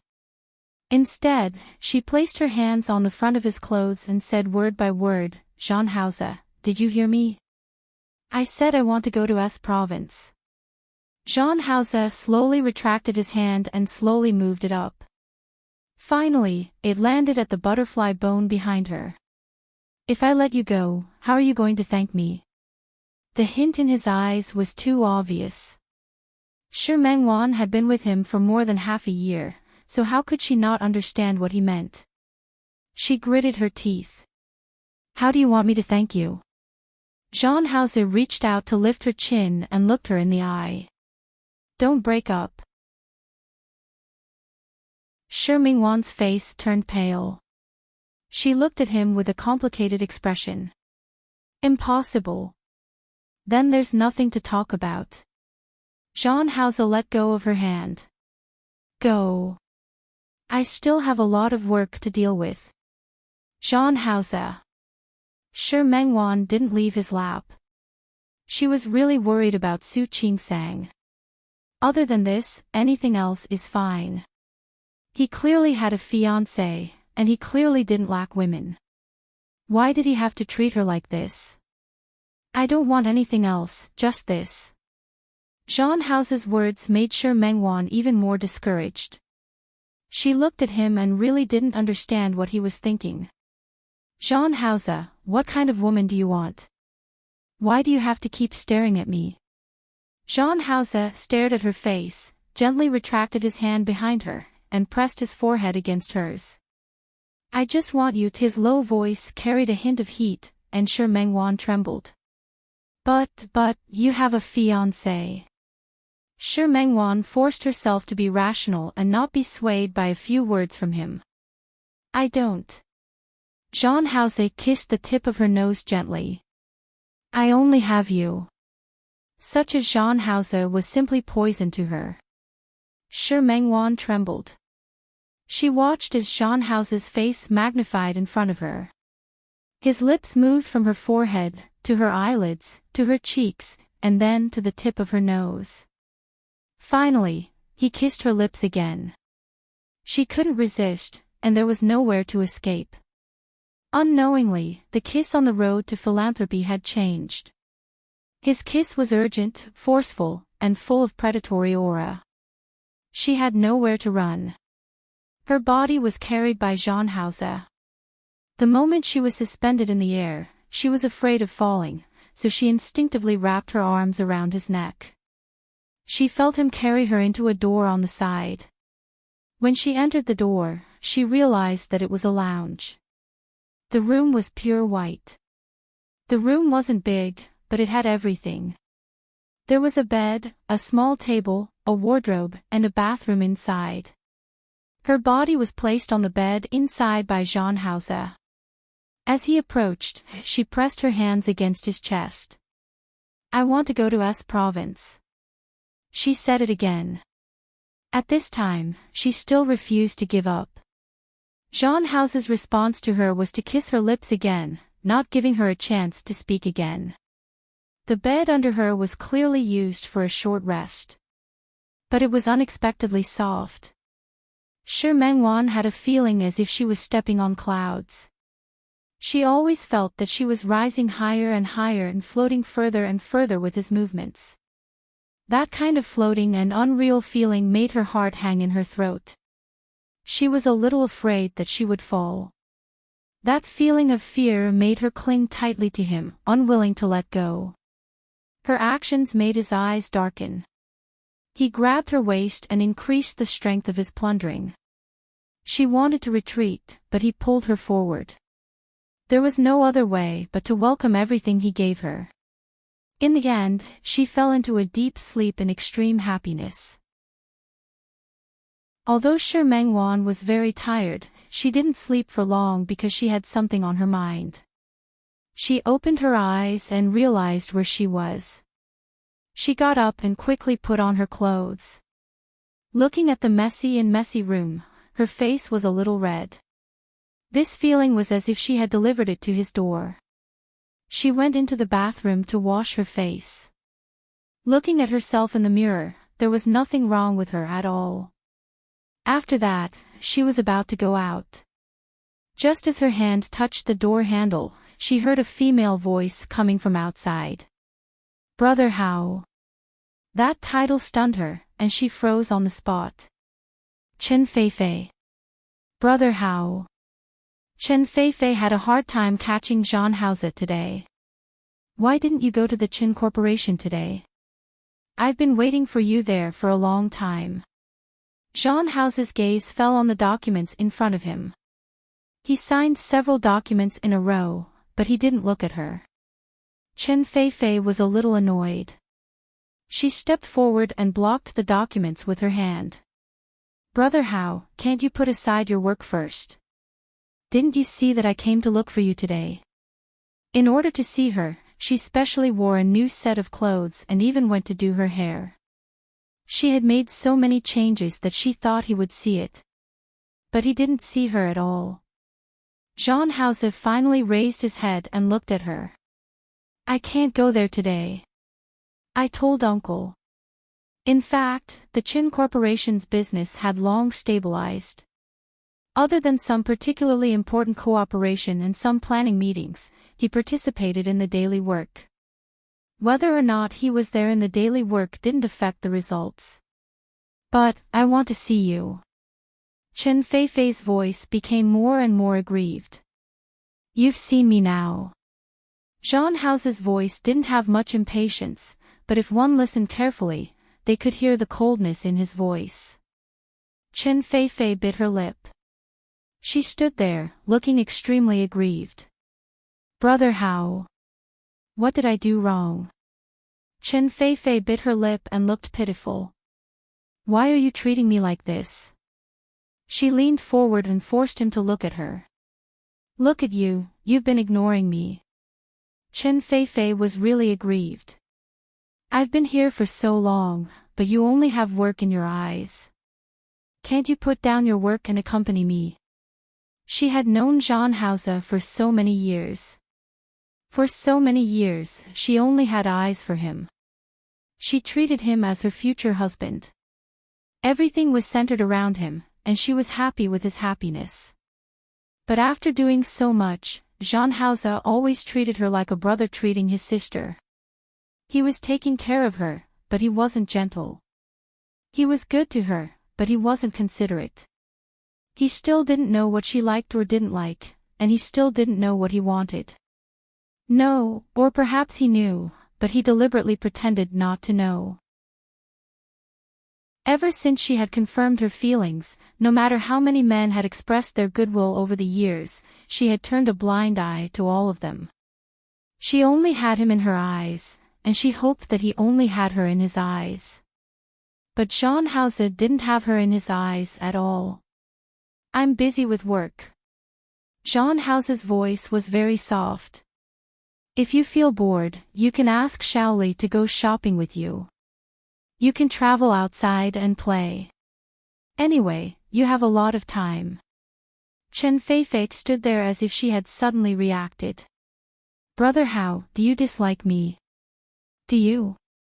You dislike me for not working, and you dislike me for idling around, don't you? Chen Feifei was actually also a highly educated person. She used to study at the most famous university in Lin City. Back then, in order to catch up with Zhang Haoze and be worthy of him, who was a top student, she had put in a lot of effort. However, her health wasn't good. After graduation, Chen Yongchang didn't let her find a job, so she stayed at home. Now that she looked at Zhang Haoze, she suddenly realized that the gap between her and Zhang Haoze might be getting bigger and bigger. He might really not like herself like this. Brother Hao. I'll go to work at the company too. I'll work hard too. What do you think? Zhang Haoze didn't answer. With Chen Feifei's personality, how could she stand the 9-to-5 life of an office worker? Feifei, stop fooling around. Go home. How am I fooling around? No matter what, I graduated from a university. Chen Feifei was angered by Zhang Haoze's attitude. Why can't I enter the company? Brother Hao, do you not believe me at all? You don't believe that I can do it well, right? Zhang Haoze didn't answer her question, but his attitude was tacit agreement.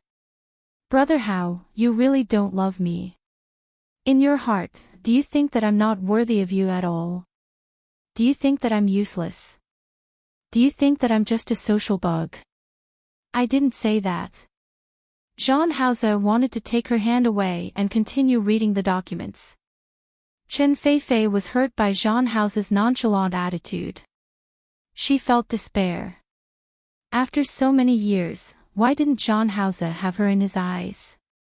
Logically speaking, they were childhood sweethearts and had been living together since they were in their teens.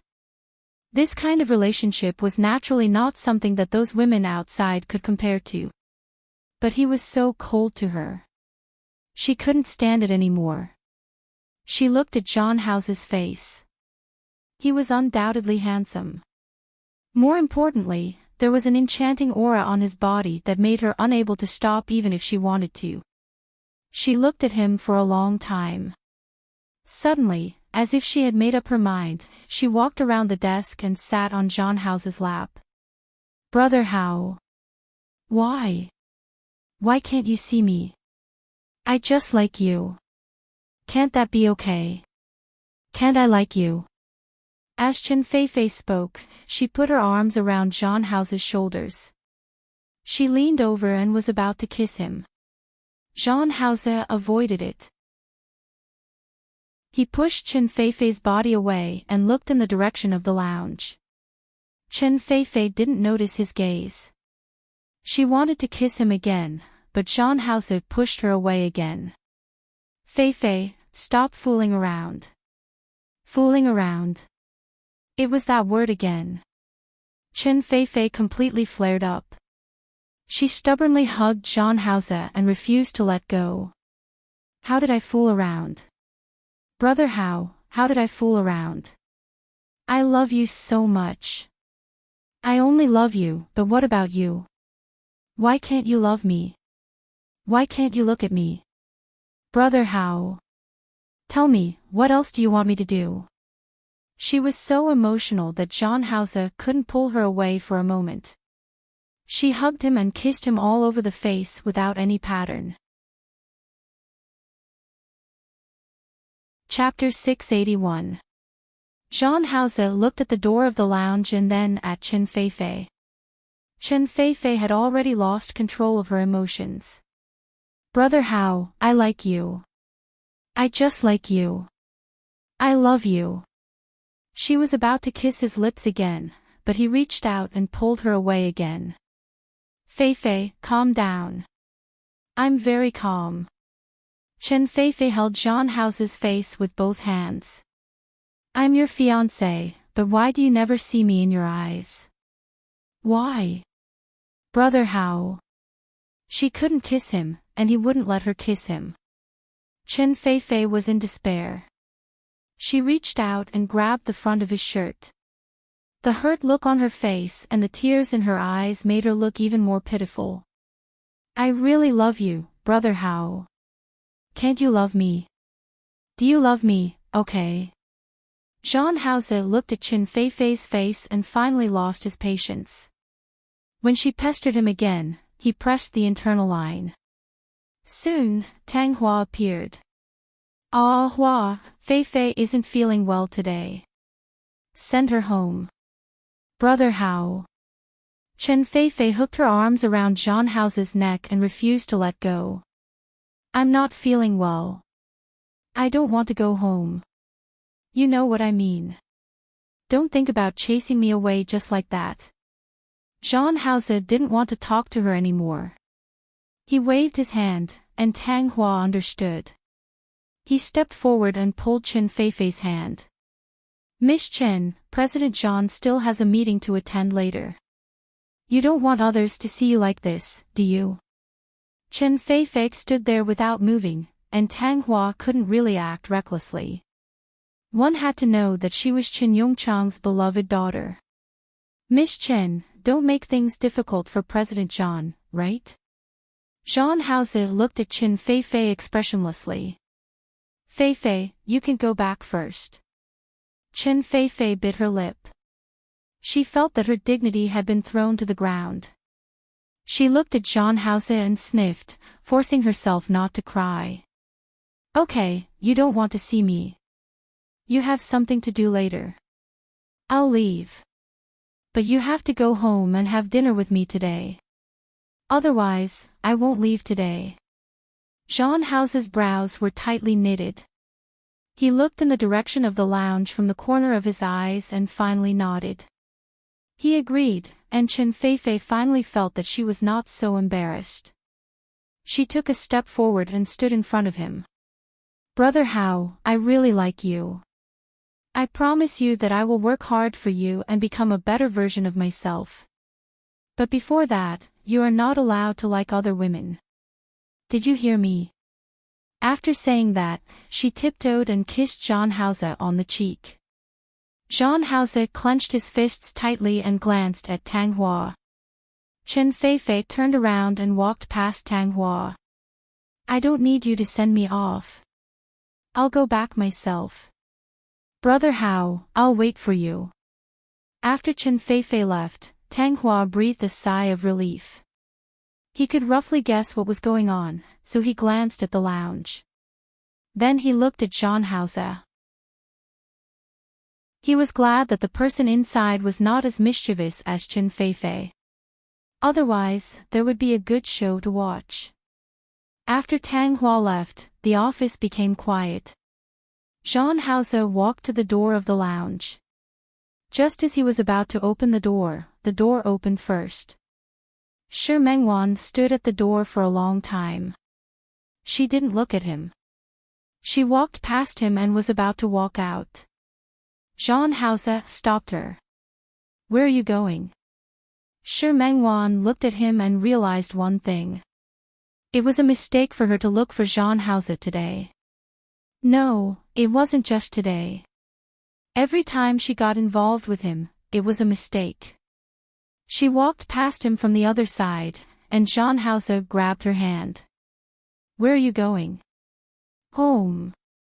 Shi Mengwan didn't need to stay any longer. Can't I? Her appearance made Jean Hause inexplicably panic. He didn't want her to leave just like that. Aren't you going to S Province? Will you help me go? Shi Mengwan stared straight at his face. She believed that he wouldn't let her go to S Province at all. Jean Hause was silent. He indeed wouldn't let her go. Shi Mengwan knew that he wouldn't let her go. He was just keeping her hanging. Wan. Jean Hause. Shi Mengwan looked into his eyes and bit the tip of her tongue hard, forcing herself not to indulge in his deep eyes. I won't look for you in the future. I won't see you again. You already have Qin Feifei. So, please don't look for me. Her footsteps were firm. Jean House's heart trembled. He had a feeling that he was about to lose Shi Mengwan. He hugged her from behind and hugged her tightly. Don't go. Shi Mengwan stopped for a while, then she pulled Zhang Hao's fingers one by one. Zhang Hao, don't be like this. Wan, give me time, Zhang Hao. Shi Mengwan suddenly raised her voice and struggled out of his arms. She stood in front of him and stared at his face with a burning gaze. Give you time. Tell me, how much time do I give you? A month? Half a year? A year? How much time do you need? How long do I have to wait before I can stand in front of you openly? Can you answer? She thought of Chen Feifei, whom she couldn't help but open a crack in the door. She didn't have the pride and confidence she had when she went to her studio. That Chen Feifei was a little woman trapped by love. What about her? How much better was she than Chen Feifei? For Zhang Hao, she also had no dignity and no bottom line. Zhang Hao was silent. His expression was very solemn. His lips moved, but he didn't say a word. Shi Mengwan already knew this would be the result. You can't answer. You can't answer at all. So let it be. Zhang Hao. I don't want to look like I have no dignity, and I don't want to become a lowly woman for love. If you still have a trace of pity for me, please let me go. The coldness and determination in her eyes made Zhang Hao's eyes flash with gloominess and complexity. He raised his hand and finally lowered it, clenching it into a fist. Wan. Goodbye. Shi Mengwan turned around and left. Every step she took was very firm. The moment the door opened, she heard Zhang Hao finally speak behind her. Don't go to S province. It's really not safe. Shi Mengwan's footsteps didn't stop. She left as if she didn't hear anything. She left. Zhang Hao punched the wall beside him. Tang Hua quickly came in again. Boss? He looked at Zhang Hao worriedly. Zhang Hao's back was facing him as he looked at the blue sky outside. After a while, he heard Zhang Hao's voice. Make the arrangements. Go to Qing City tomorrow. Tang Hua didn't ask further. Yes, I'll make the arrangements now. In the end, Shi Mengwan couldn't go to S province. It was the most tense time for the disaster relief. How could she go there so easily? She went to the Li family's villa a few times, and Li Qianxue was also very worried. However, she also knew that she would only cause trouble if she went. At the critical moment, she could only force herself to calm down. Fortunately, after waiting for 2 days, she finally received news that Su Qingsang was fine. Only then did Shi Mengwan's heart completely relax. Su Qingsang knew that her family in Lin City would be worried about her, so she called them one by one to tell them that she was safe and told them that Hu Jinyao was taking care of her now. Shi Mengwan knew Hu Jinyao's ability. With him around, she believed that she could worry less. After she was relieved, she heard that Su Qingsang had actually chosen to stay in the disaster area as a volunteer doctor. Even Hu Jinyao stayed behind. She sighed in her heart. She really admired Su Qingsang and Hu Jinyao now. She couldn't do anything else. After thinking about it, she donated a sum of money to the disaster area. It could be considered as doing something for herself. Nearly a month later, Su Qingsang finally returned from the disaster area. Although she could contact her these days, Shi Mengwan had never been at ease. Fortunately, she had returned safely. Su Qingsang didn't stay in Lin City for long. After staying for a few days, she returned to Rong City. She could tell that after this time, Su Qingsang and Hu Jinyao seemed to have become closer. They had suddenly decided to get married. For a long time after they got married, Shi Mengwan was worried that Su Qingsang wouldn't have a good life. Now, it seemed that she could rest assured. She couldn't help but think of herself again. Jean Hauser seemed to have lost contact with her for more than a month. She was relieved that he didn't come. However, she couldn't hide the disappointment in her heart. She was the one who broke up with him, and she was the one who said that they wouldn't meet again. It was actually good that things were like this now. Shi Mengwan told herself that if she was given some time, she would eventually forget about it. Even though she knew very well that it was very difficult. Time passed by for more than a month. Today, Shi Mengwan's studio welcomed another old acquaintance. Chen Feifei. She looked very different from the last time they met. Her long hair was still loose behind her head, but she was no longer wearing a dress or a suit. Instead, she was wearing a professional suit. She looked a little more mature and less naive. Miss Chen. Good afternoon. Seeing Chen Feifei like this, Shi Mengwan felt a little emotional. Love could make a woman change. Miss Chen, you look good. Really? Thank you. Chen Feifei was in a good mood today. I started to work, and I found that work is quite fun. Shi Mengwan didn't reply, and Chen Feifei didn't need her to. Help me pick out a dress. I'm going to a cocktail party tonight. Okay. Shi Mengwan nodded and brought Chen Feifei to the costume area. The outermost one was her first love, who had won first place in the competition. It's so beautiful. Chen Feifei looked at the dress. I'll take this one. Shi Mengwan was stunned for a moment. Because this dress was for the competition, she wore it last time and brought it back after attending Dixon's banquet. After it was dry cleaned, it had been hanging here as a sample. There are still 2 more in this series. Miss Chen, why don't you pick another set? After all, this set is here as a sample. Can't I sell it as a sample? Chen Feifei liked this set. I think this set looks good. I'll take this one. But Shi Mengwan was a little conflicted. She thought that she had once worn this dress to dance with Jean Hauser, so she didn't really want to sell it. Chapter 682. It's not about money. Shi Mengwan smiled appropriately. This is the work I won in the competition in France. I didn't intend to sell it. The work that won the prize. In other words, this is the only one. When Chen Feifei heard this, she was even more determined to win. Then I'll take this one. Miss Chen. Alright. Aren't you guys doing business when you open the door? Chen Feifei looked confused. How can you not do business when you open the door? If you don't want to pay double the price, then I'll pay triple.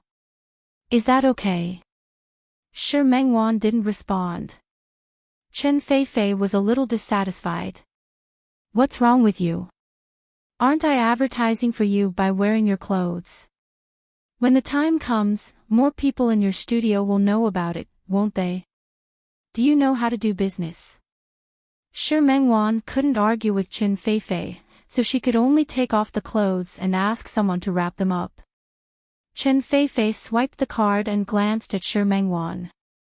Miss Shi, the clothes you designed are actually quite good, but I don't think you guys know how to advertise. Next time, just advertise it. Shi Mengwan didn't respond. The studio's popularity was actually quite high now.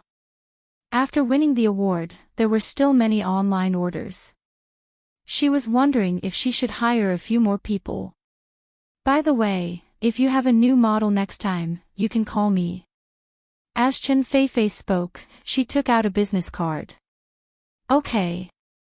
Shi Mengwan took the business card from Chen Feifei. On it was written the manager of the Qin Corporation's customer service department. After sending Chen Feifei away, Shi Mengwan looked at the empty model and wasn't in the mood to think too much. She asked Xiao Ji to bring a set of clothes for the model to wear. A thought flashed through her mind.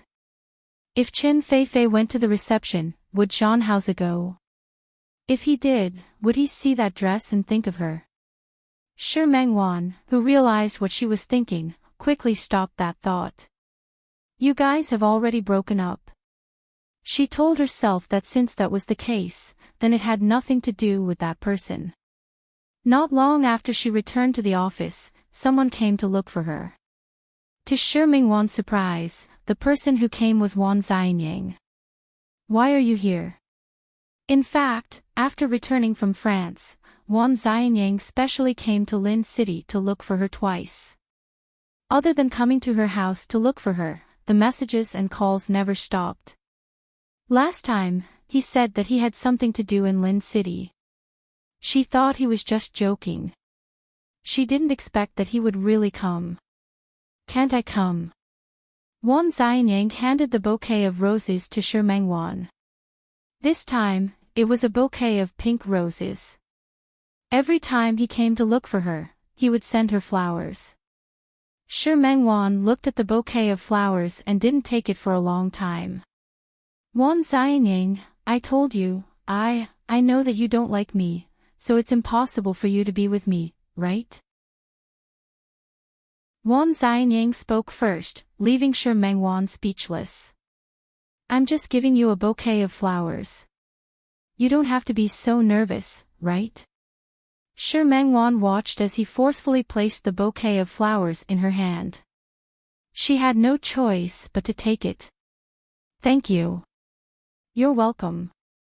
Wan Xianyang smiled. You don't have to thank me. If you really want to thank me, why don't you accompany me for a meal?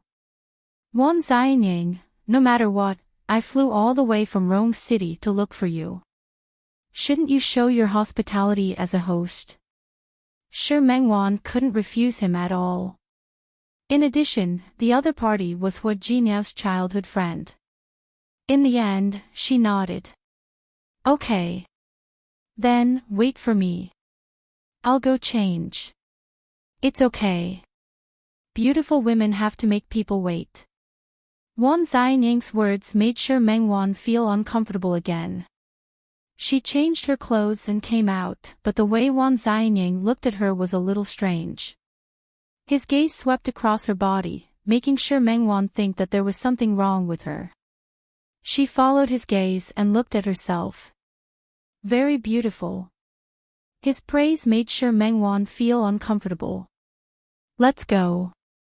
Let's go. What do you want to eat? Anything is fine. Shi Mengwan wasn't picky about food. Wan Xianyang sighed.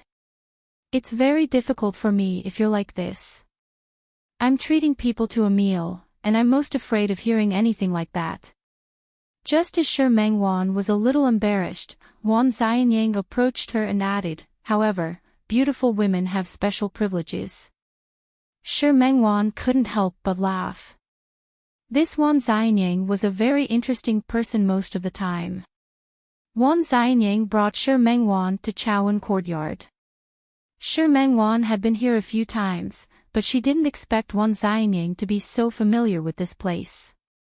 Shi Mengwan thought that it would be awkward for a man and a woman to eat alone, but in fact, it wasn't at all. Wan Xianyang was a very humorous person. He talked about some interesting things that happened when he went to Hong Kong to auction antiques. Shi Mengwan wasn't bored listening. He had a good sense of propriety and never said anything too excessive or made any requests. Although he occasionally made a joke or two, it didn't make people feel embarrassed. Shi Mengwan looked at Wan Xianyang and had to admit that he was a very good man. Unfortunately, she didn't have any feelings for him. After dinner, when Wan Xianyang and Shi Mengwan were about to leave, they met an acquaintance. I'll go say hello. Wait for me. Shi Mengwan wasn't surprised that Wan Xianyang had acquaintances in Lin City. However, that person looked a little familiar. Later, she remembered that he seemed to be in an antique business in Lin City. His daughter had once come to her studio to order a dress. Thinking of Wan Xianyang's business, it wasn't strange that he knew him. After exchanging pleasantries with him, Wan Xianyang came back with an apologetic look on his face. Sorry to have made you wait for a long time, right? It's okay. Let's go. After sending Shi Mengwan to the apartment building, Wan Xianyang watched her get out of the car and called out to her. Aren't you going to invite me up for a seat? Shi Mengwan became nervous because of his words. I'm afraid it's not convenient. I'm joking. Wan Xianyang got out of the car and stood in front of her. It's the middle of the night.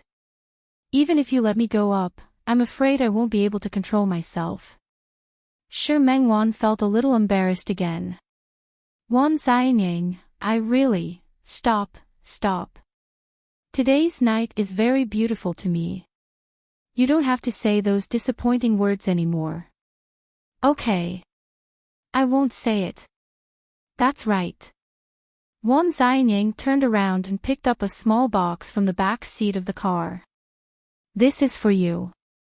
This isn't appropriate, right? There's nothing inappropriate about it. Just treat it as a thank you for accompanying me to dinner. There's no such logic. You're treating me to dinner, but I still have to accept your gift.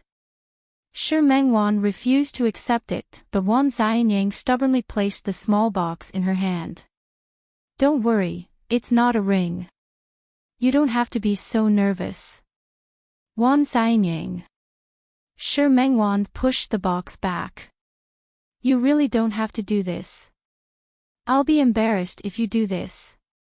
If you really feel embarrassed, how about you accompany me to a banquet tomorrow?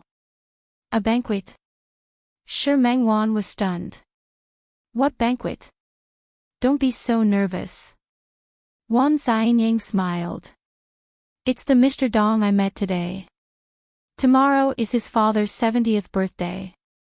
My grandfather has some friendship with him. When he saw me, he invited me to attend. Logically speaking, I should go, so can I trouble you to be my female companion? This isn't appropriate, right? How could that be? I don't think it's inappropriate. Or are you not willing to help me? Wan Xianyang's attitude was too open and aboveboard. Shi Mengwan met the sincerity in his eyes and finally nodded. Okay. I promise you. Since Shi Mengwan had promised Wan Xianyang, she would naturally prepare well the next day. Before she got off work, she picked out one of the dresses from the series that she had passed the semi-finals. The aqua blue gown had a calm color. It was very suitable for her to attend the birthday banquet. Xiao Ji knew that Shi Mengwan was going to attend the banquet, so she was even more excited than herself. She followed the other two assistants of the company and tormented Shi Mengwan. Her long hair was tied up at the back of her head, leaving two strands hanging by her ears. Coupled with a pair of high heels of the same color. She looked elegant and imposing. It wasn't time to get off work yet, but Wan Xianyang came to pick her up. When he saw Shi Mengwan like this, Wan Xianyang's gaze fell on her and didn't move away. I regret it. Wan Xianyang stood there with a conflicted expression. I don't want to bring such a beautiful female companion out. I want to hide you. His words made Shi Mengwan's nervousness disappear without a trace. Thank you. You're also very handsome today. Wan Xianyang was wearing a white suit today. The bow tie on his chest was dark blue. There was also a faint blue in the pocket on his chest. From this, it looked like the two of them were wearing a couple's outfit. Shi Mengwan felt that it was a little strange, but Wan Xianyang was glad that he had chosen this set of clothes today. He was afraid that Shi Mengwan would lose face, so he didn't tease her about it. Let's go. Shi Mengwan was about to walk out, but Wan Xianyang stopped in his tracks. He took out the small box from yesterday from his pocket. Opening it, there was a pair of blue diamond earrings inside. Look, don't we have a tacit understanding? The gown you chose is the same color as the gown I chose.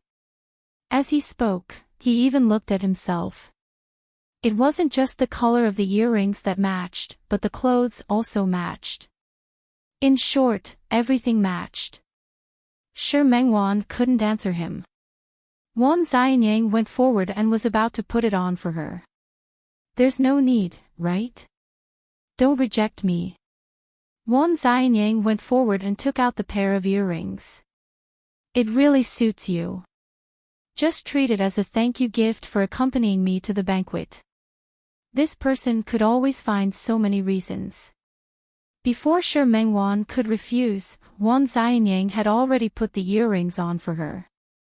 Shi Mengwan couldn't see her own appearance. Wan Xianyang took a step back with obvious admiration in his eyes. So beautiful. I really don't want to bring you along anymore. What should I do? Although he said that, Wan Xianyang still brought Shi Mengwan to the hotel where the banquet was held. When Shi Mengwan and Wan Xianyang entered the banquet hall, there were already a lot of people there. When the two of them came in, they tried their best to keep a low profile, but they still attracted a lot of attention. The man was handsome and the woman was beautiful, but they were unfamiliar faces. They didn't seem to be from Lin City's circle. Wan Xianyang's antique shop was in Rong City. But he had been flying all over the world to buy antiques all these years. More importantly, his family had a long history. Although he was young in the antique appraisal industry, he was already very experienced. The host of today's banquet, Old Master Dong, had dealt with Wan Xianyang's family a lot, so he naturally knew him. When Old Master Dong's son, Dong Yi, saw Wan Xianyang coming over, he immediately came over. He met him yesterday, and he was also the one who invited Wan Xianyang to today's banquet. Xianyang is here. My dad is talking about you.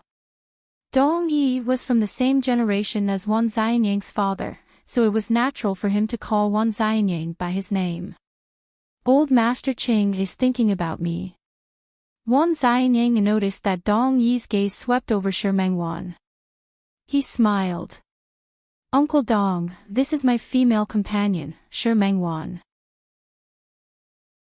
Hello, Uncle Dong.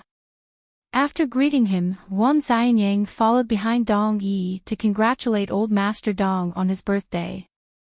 Although he came in a hurry, he had prepared a very sincere birthday gift. Old Master. Congratulations. After giving the gift, Wan Xianyang had a faint smile on his face. I wish Old Master good luck and longevity. You're too polite. Kid from the Wan family, I didn't expect Yi to not lie to me. You're really in Lin City. Yes, I have something to do. I heard that it's Old Master's birthday, so I shamelessly came over to ask for a drink. Old Master, please don't blame me. Ha ha ha, look at this kid's mouth. It's exactly the same as his father back then. That's right. Old Master, don't tease me. When I came, my grandfather asked me to say hello to you. Okay, also say hello to your grandfather for me. Tell him to come to Lin City to play when he has time. I don't dare to say anything else here, but the air here is pretty good. Okay, I'll definitely tell him. If there's a chance, let grandfather come to Lin City. After Wan Xianyang congratulated him, he introduced Shi Mengwan. Old Master, this is Shi Mengwan, my friend. Hello, Old Master. Shi Mengwan was quite generous. I wish Old Master good health. May you live a long life. Okay. Old Master Dong smiled. He looked into the distance. My girl is about the same age as your friend. Kid from the Wan family, take your friend to play. You don't have to accompany an old man like me here. Wan Xianyang said a few polite words and was about to bring Shi Mengwan to the dining table at the side. There was a commotion at the door. Shi Mengwan was taken a step back by Wan Xianyang. With this step back, she faced the entrance of the banquet hall. Naturally, she saw who the people who came in at the entrance were. Jean Hauser and Chen Feifei. Chen Feifei happened to be wearing that gown. It had to be said that she looked very good in this gown. Chen Feifei's appearance was originally weak and pitiful. The light green made her look even more pure. Jean Hauser, who was beside her, was dressed in a black suit. He was mysterious and elegant. When the two of them walked in, many people's gazes turned towards them. The two of them were quite famous in Lin City. Moreover, the news of Chen Feifei and Jean Hauser's engagement had spread. Dong Yi went up to welcome them as usual. Before Shi Mengwan and Wan Xianyang could leave, Chen Feifei and Jean Hauser had already walked over. Shi Mengwan and Jean Hauser's gazes unexpectedly met in midair. Chapter 683. Shi Mengwan forced herself to look away. Coincidentally, Wan Xianyang was also looking at her. He leaned close to her ear and said softly, "Are you bored?" "It's fine. We'll leave after a while. I'll treat you to a big meal later." Shi Mengwan couldn't help but laugh because of his words. This person was really casual when doing things. He left as soon as he said he would. After being distracted by Wan Xianyang, Shi Mengwan wasn't so nervous anymore. She took 2 steps back without leaving a trace and retreated behind Dong Yi and the others. Wan Xianyang smiled and retreated. This way, he wouldn't be eye-catching. After all, it was indeed impolite to leave without saying goodbye. Chen Feifei was surprised when she saw Shi Mengwan just now, but it was only for a moment. She was representing the Qin family and Qin Yongchang today. "Hello, Grandpa Dong." As Chen Feifei spoke, she handed over the gift in her hand. "I wish you happiness as vast as the East Sea and longevity as the South Mountain." "Good, good." Old Master Dong nodded repeatedly and looked at Jean Hauser. He took a step forward. "I wish you good health and a long life." Shi Mengwan was stunned for a moment. Jean Hauser's congratulatory words were the same as hers. Although the blessings were the same over and over again, this feeling was indeed, Jean Hauser had prepared another gift for Old Master Dong. He had also interacted with Old Master Dong a few times. It was a form of respect for him. "Good, good. You're very considerate." Old Master Dong liked to interact with the younger generation. Looking at these young people, he felt that he was young. "Since you're here, don't stand on ceremony. You're all young people. Go and play with the young people." As he spoke, he thought of Wan Xianyang.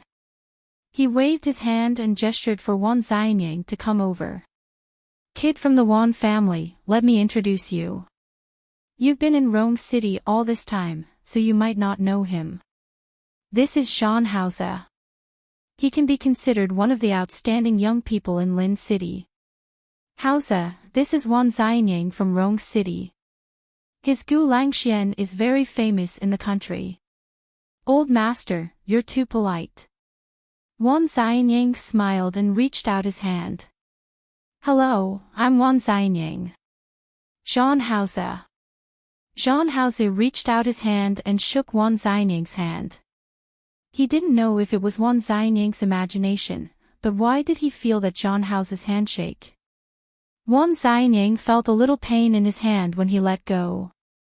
Although he knew some kung fu and usually worked out, there was still a difference between him and Jean Hauser, who came from a real fighting background.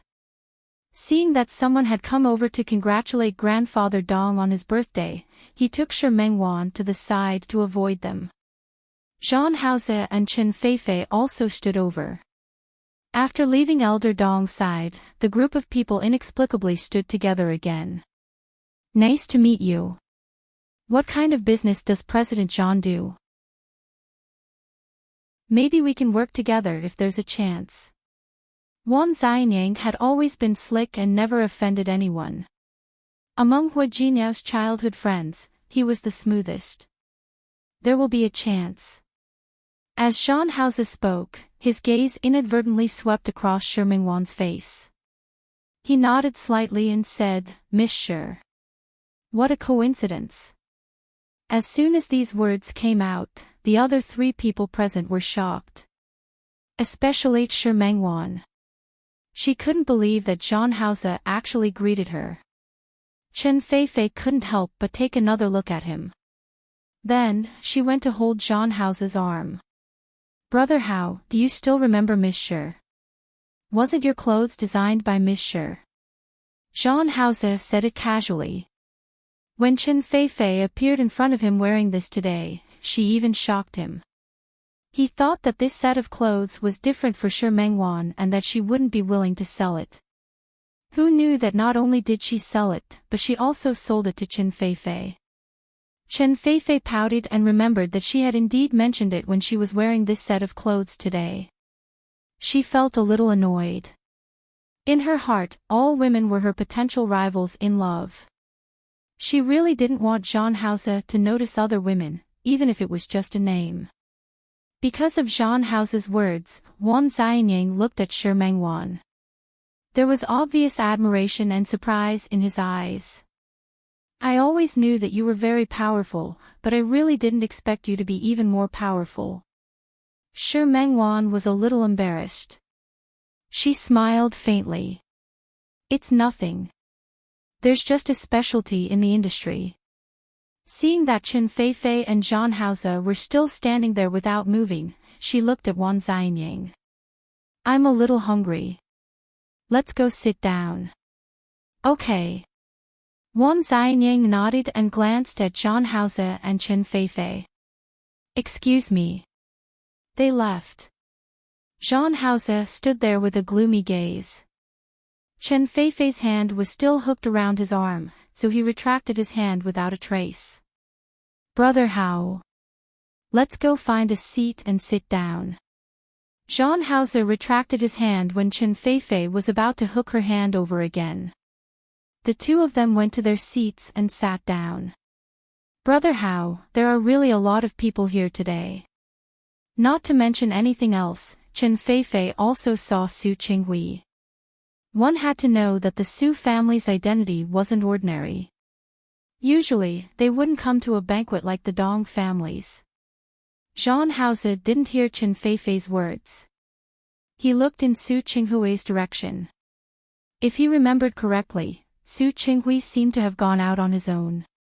"Brother Hao. Are you listening to me? Eat." John Hauser's voice was indifferent. Chen Feifei gritted her teeth. Today, she wore a new dress and specially dressed herself up, but John Hauser just didn't look at her. This made her very discouraged, and her expression became more and more unsightly. "Brother Hao. She wanted to flare up, but this was someone else's place, so she couldn't go too far. She could only turn around and sulk, thinking that John Hauser would coax her. Who knew that John Hauser still wouldn't look at her, which made Chen Feifei quite angry. On the other side, Wan Xianyang kept teasing Shi Mingwan. He was afraid that she would feel uncomfortable in such a place, so he would find some interesting things to make her happy from time to time. Shi Mingwan was so amused by him that she really forgot about what happened before. There was a smile on her face. However, she didn't know that her smile became more and more gloomy in John Hauser's eyes. Halfway through the banquet, Wan Xianyang left with Shi Mingwan. Before leaving, she casually looked around the banquet hall and found that John Hauser and Chen Feifei weren't there. She quickly retracted her gaze and left with Wan Xianyang. Wan Xianyang was also a wonderful person. He left the hotel but didn't bring her home. Instead, he found a place to change out of the flamboyant gown he was wearing. Shi Mingwan looked at the t-shirt and jeans on her body and couldn't come back to her senses. "Where are we going?" "Guess."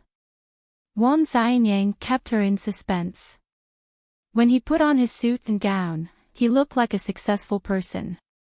However, when he changed into jeans and a t-shirt, he looked a little unrestrained. What surprised Shi Mengwan even more was that he actually brought her to the snack stall behind the university town. When Shi Mengwan got out of the car, she thought that there was something wrong with her eyes.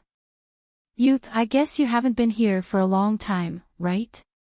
Shi Mengwan nodded. It had indeed been a long time since she came. She used to come with Su Qingsang. However, Su Qingsang was very busy. A medical student couldn't be compared to a fashion design major like her. She had to take a lot of exams. Even when she wasn't rushing for her thesis, she still had a lot of things to do. However, they still came here a lot of times. Shi Mengwan smelled the familiar smell in the air and really missed it. "Let's go. I heard that the oyster omelette at the first stall is especially delicious." "You even know this?" Shi Mengwan was even more surprised now. Wan Xianying smiled very proudly. "Of course, I did my homework." He brought Shi Mengwan to the stall inside. Shi Mengwan looked at the familiar stalls on both sides. It had to be said that her background made her feel that this kind of environment was more suitable for her. Those banquets with toasts and fragrant clothes looked elegant, but in fact, she really didn't like it. Shi Mengwan used to come here often, and Wan Xianyang had also done his homework. The two of them picked some delicious stalls and ate from the street. When Shi Mengwan ate to the end of the street, she felt a little full. "I'm so full. Do you want to go for a walk to digest your food?" Shi Mengwan looked at the time and shook her head. "There's no need, right? It's very late. I still have to work tomorrow." "That's a pity." Wan Xianyang sighed. "I still wanted to spend more time with you today. After all, I'm leaving tomorrow." Seeing that Shi Mengwan didn't feel any reluctance to part with him, Wan Xianyang clicked his tongue. "You're so cold. I've said so much. Can't you pretend that you can't bear to part with me?" Shi Mengwan couldn't pretend. "Wan Xianyang, actually, you're a very good person, but stop." Wan Xianyang stopped her. "As for me, I don't think I'm a good person, so I don't need you to give me a good person card." Shi Mengwan smiled. "Well, then you're not a good person, but I am, so we're not suitable." Mengwan, you really know how to hurt me." When Wan Xianyang was in the direction of the parking lot, he took her in the direction of the parking lot. "I'm really curious now. What kind of man do you want to be in your eyes? Could it be that you want to be a god?" He had asked Su Qingsang many times, but Su Qingsang just refused to tell him, which made him extremely depressed. Zhang Hao's face flashed across Shi Mengwan's mind. She said self-deprecatingly, "No, maybe not a god, but Satan." Ha ha ha. Wan Xianyang really couldn't help laughing this time. "What should I do?" "Mengwan, I really like you more and more." "That's difficult." Shi Mengwan could tell that he was joking, so she also regained some calmness. "Because although you're not a good person, you're not Satan." Wan Xianyang smiled even more brightly. The two of them walked to the parking lot, and it was almost time to stop. They got into the car. It wasn't far from Shi Mengwan's apartment. Not long after, they arrived at the apartment building. Shi Mengwan got out of the car and was about to go home, but Wan Xianyang stopped her. He got out of the car and took out the dress that Shi Mengwan had changed out of at the clothing store from the back seat. "You haven't carried this yet." "Thank you." Shi Mengwan thanked him. Remembering that the other party's earrings were still on her ears, she raised her hand to take them off. "You don't have to return this to me." Wan Xianyang looked at Shi Mengwan. "You've already rejected me, and now you're returning my things. You're too cruel to make me think about how I was rejected by you every day. You can give it to someone else." Shi Mengwan felt rude after saying that. But this is too expensive. I really can't accept it. Do you really have to be so polite with me? Then I really don't mind turning into Satan tonight. Since he said that, Shi Mengwan couldn't continue. She could only stop. Thank you. I should be the one thanking you. Wan Xianyang wasn't being polite.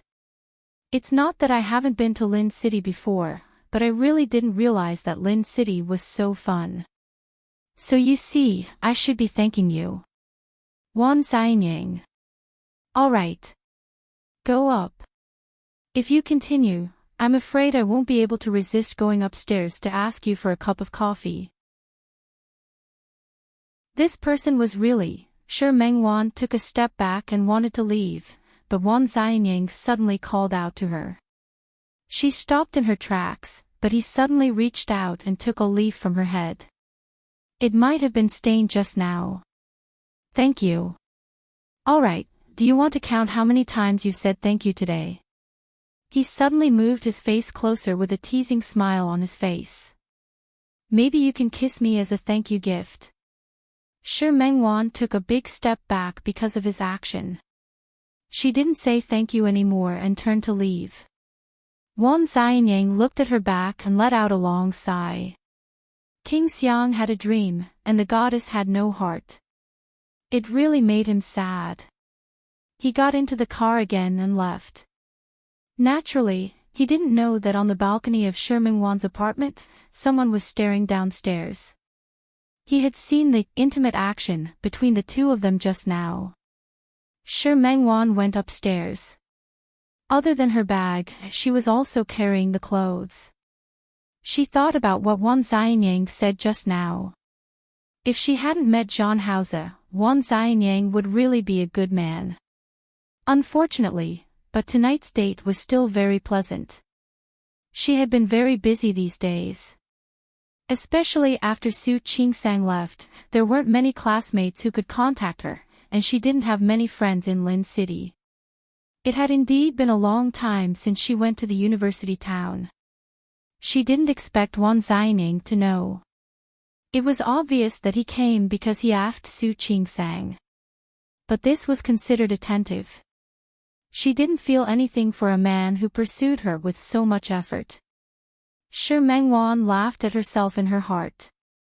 She was afraid that she would have to lose her memory one day and completely forget Zhang Haoze before she could accept other men again, right? After entering the door, Shi Mengwan casually threw the dress on the sofa. She didn't notice that there was a figure standing on her balcony. She was tired after a long day.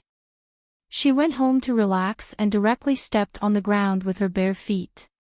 She was too full at night, so she stretched, put down her bag, and went into the bathroom to take a shower. Halfway through the shower, she seemed to hear a slight click. She stopped and turned off the water. Just as she was about to go out to take a look, the bathroom door was pushed open. Shi Mengwan was shocked. She reached out to grab the bath towel, but she stayed under the shower. Whether it was the bath towel or the offensive weapon, they were all very far away from her. She took 3 steps to close the door, but the person outside had already come in. Shi Mengwan was shocked. She didn't have time to scream, nor did she have time to find cover. She only wanted to push the person out, but she saw the person's face. Zhang Haoze. She was in a state of shock, and her breathing wasn't smooth. If it weren't for her strong willpower, she might not have been able to control her emotions. She looked at Zhang Haoze, and Zhang Haoze was also looking at her. She was covered in water, and her long hair was wet and draped over her head.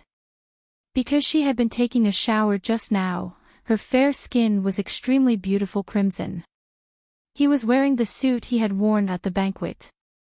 It took Shi Mengwan nearly a minute to recover from the frightening environment. She looked at Zhang Haoze, her eyes full of wariness. Why are you here? Get out. Zhang Haoze didn't leave. Instead, he took a step forward. As he moved forward, Shi Mengwan retreated. However, she had just taken a shower, and the ground was covered in water. It was very slippery. She retreated in a hurry, and her feet were unsteady. Her body lost its balance and she fell backwards. Jean Hauser quickly supported her waist. Before she could stand firmly, her body was already in his arms. The water droplets on her body wet Jean Hauser's suit. Shi Mengwan placed her hands on his chest, wanting him to let go of her. Jean Hauser easily lifted her body and tilted his head. He didn't care that her face and body were covered in water, and kissed her lips just like that. Shi Mengwan's eyes widened, and she quickly struggled. However, it was useless. Jean Hauser's strength was much greater than hers, and his kiss was extremely fierce. Shi Mengwan's mouth was in pain and numb from his kiss. She was furious, and she opened her mouth to bite back at his lips. Jean Hauser stepped back so that she wouldn't succeed. He lowered his head and bit her neck hard. Shi Mengwan was in pain. She wanted to push Jean Hauser away, but he didn't let go. His teeth went deep into her flesh. Shi Mengwan's tears were about to fall. Jean Hauser let go of her mouth at this moment, but he didn't let go of her. He lifted her body again and pressed it against the wall at the side. Shi Mengwan's back hit the wall, and the cold tiles made her feel cold. Jean Hauser's arms in front of her were also cold because of the water. She shrunk her body and glared at him hatefully. "Are you crazy?" Jean Hauser stared at the teeth mark on her shoulder. His slender fingers stroked it and pressed hard. "Tell me, where did he touch you?" Shi Mengwan didn't understand what Jean Hauser meant at first. Jean Hauser firmly fixed her body against the wall, lowered his head, and bit her cheek. It wasn't heavy, but it hurt. "Jean Hauser, tell me, where did he touch you?" He saw that Shi Mengwan had already changed her clothes when she came back, and the first thing she did when she came back was to take a shower. He also saw that when they were downstairs, that damned Wan Xianyang was kissing and hugging Shi Mengwan. The reason why he thought so was purely because of the angle. He wanted to go crazy, but Shi Mengwan didn't intend to go crazy with him. "Crazy, let go of me. You're not going to tell me." Jean Hauser nodded and pulled away her hand that had been covering his chest. "Then I'll check it myself." "Are you crazy?" How could Shi Mengwan let him check? She struggled even more. "Jean Hauser, let go of me. What right do you have to do this to me?" Jean Hauser acted as if he didn't hear her. He stubbornly checked her body. First her cheek, then her lips. He had already kissed her just now. Now it was her arm. He lifted her arm and checked it one by one. When he saw a red mark on it, he pinched it. "What is this?" "Crazy." Shi Mengwan refused to answer his question. Jean Hauser narrowed his eyes and lowered his head to make a mark on her arm, covering up her original mark. His movements were definitely not gentle. Shi Mengwan wanted to pull her hand back, but she wasn't his match at all.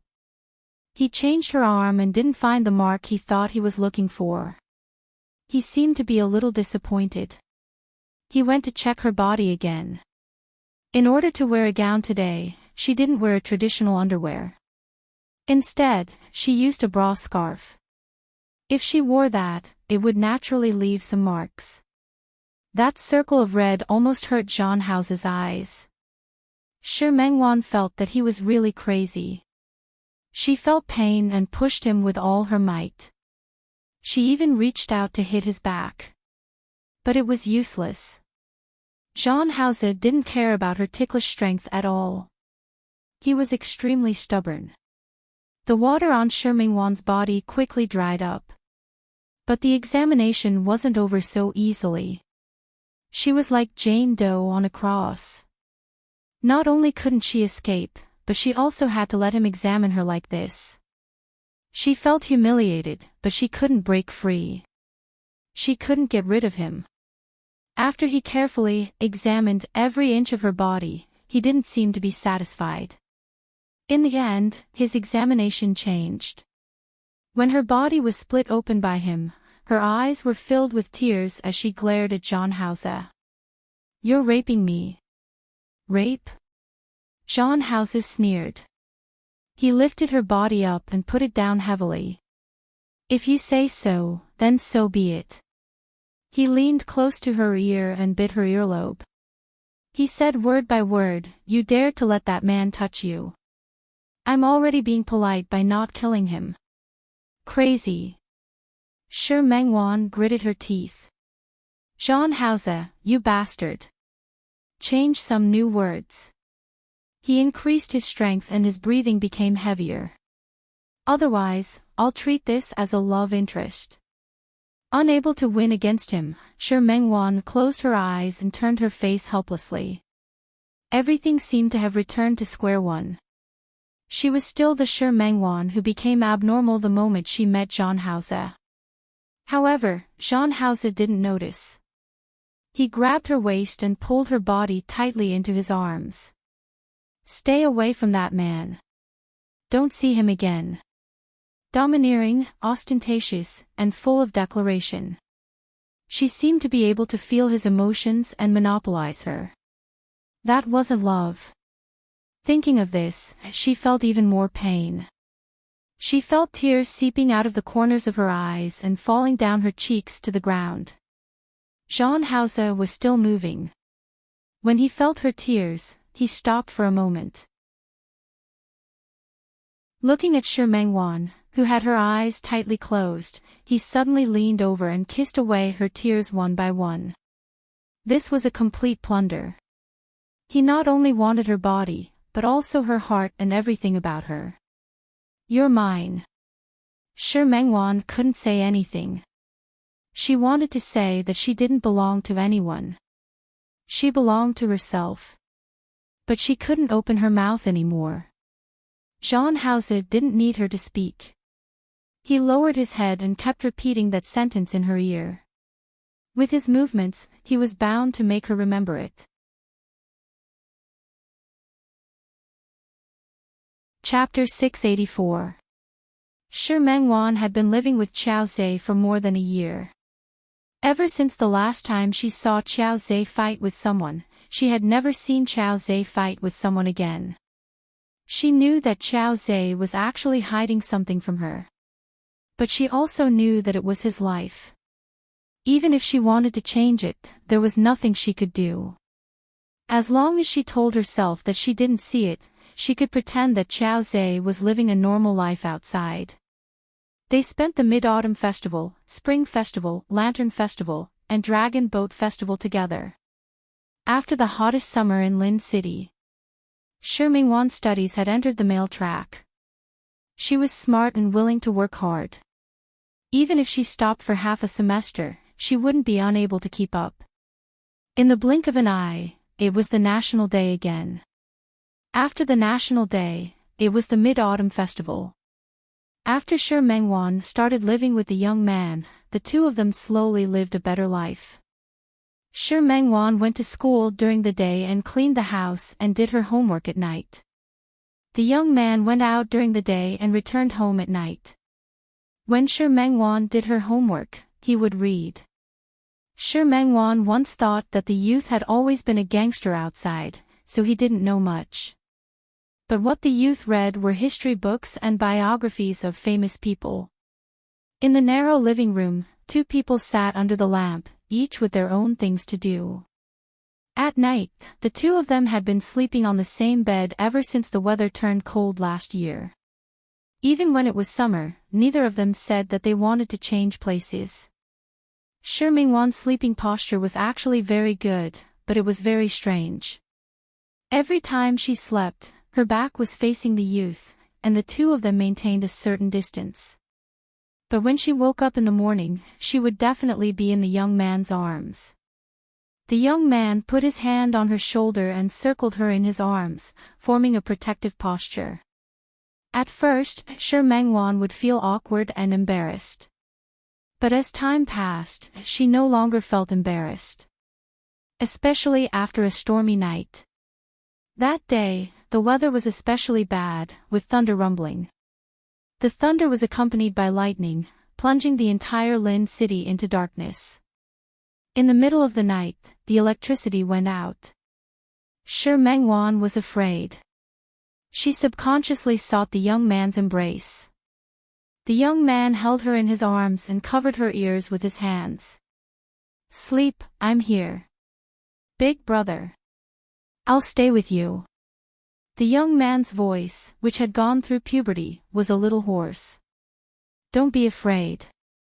She pressed her face against the young man's chest. For a moment, his heart beat louder than the thunder outside. That steady and powerful heartbeat, beat after beat, made her completely forget the fear and terror in her heart. He had the power to calm people, and she liked being close to him like this. From then on, Shi Mengwan no longer turned her back to the youth to sleep. Imperceptibly, the relationship between the two became even closer. It was almost the national day, and Shi Mengwan's school was going to give her a 7-day holiday. She wondered if she could go out with Qiao Zhe for 2 days. She had been in Lin City for so long, but other than that time when she went out to watch the fireworks, she had not gone anywhere seriously. The youth did not object to her suggestion. He thought about it and remembered that there was a Qin mountain in Lin City. It was famous because there was a huge rock on it that looked like a zither. Shi Mengwan had heard of that place. Some of her classmates were from nearby. Because this was the first time she went out with the young man, even if it was to the city's scenic spot. Shi Mengwan was also very happy. She asked her classmates in advance how to get there. "I'll take a bus." On National Day, she prepared some snacks and drinks and went out with the young man. The scenery on Qin Mountain was beautiful. Other than the huge rock that looked like a zither, there were a few other wonders. At that time, the two of them didn't have a camera, so they couldn't take photos. However, Shi Mengwan smiled very happily and was very satisfied. Her stamina wasn't good, so she was exhausted after climbing the mountain for a short while. When the young man went down the mountain, he looked at the sweat on her forehead. He turned around and bent down, gesturing for her to get on his back. Shi Mengwan wasn't willing. "I'm very heavy. I can walk by myself." "Dear brother, let's go." The young man just didn't move. He lowered his body and insisted on Shi Mengwan getting on. Shi Mengwan had no choice but to get on the young man's back. On National Day, there were many people on the mountain.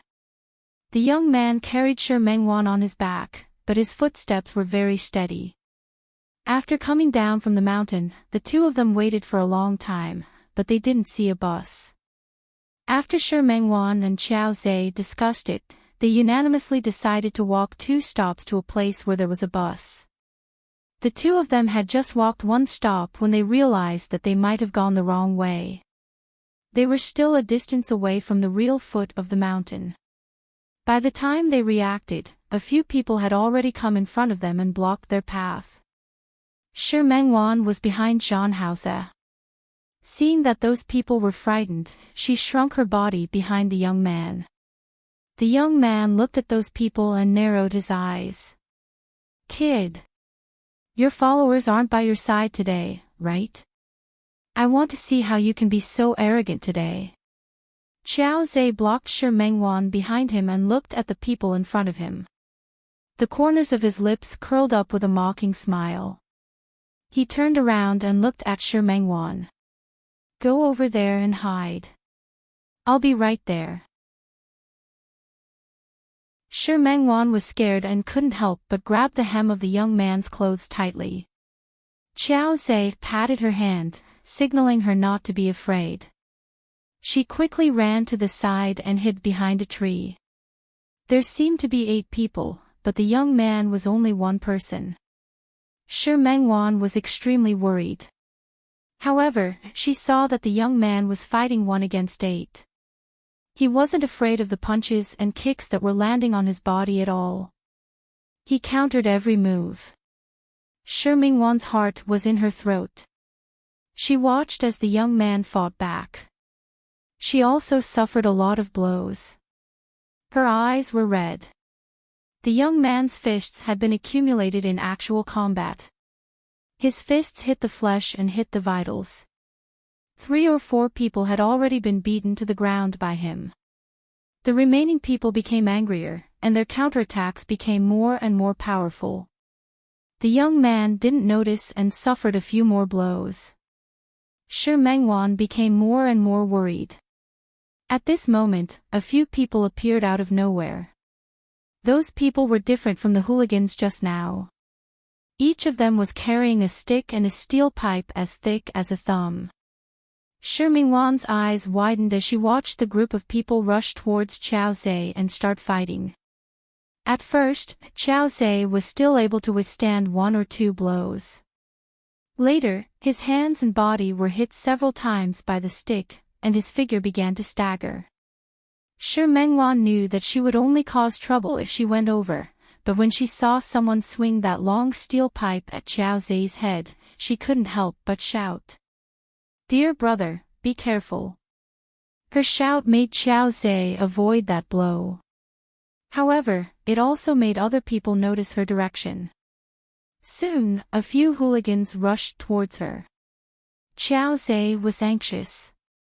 Without thinking, he ran in her direction, but there were too many people on the other side. They surrounded him and he couldn't come over for a while. Shi Mengwan casually picked up the stones on the ground and threw the stones at them when they rushed towards her. However, she was young and didn't have much strength. Other than 1 stone that hit her, the rest of the stones were all empty. The hooligan who was hit by her was enraged. He rushed towards Shi Mengwan and threw a punch.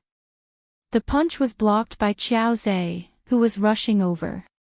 Qiao Zhe protected her behind him. When the other party rushed over, he pushed her and told her to run quickly. Where could Shi Mengwan run to at this time?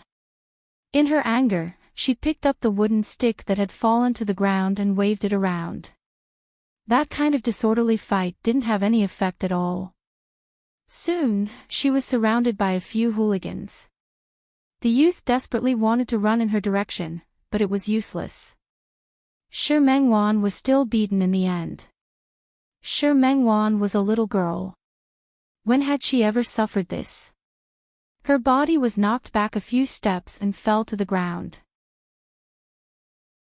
The remaining hooligans weren't people who had tender feelings for the fairer sex. Those sticks swung towards Shi Mengwan.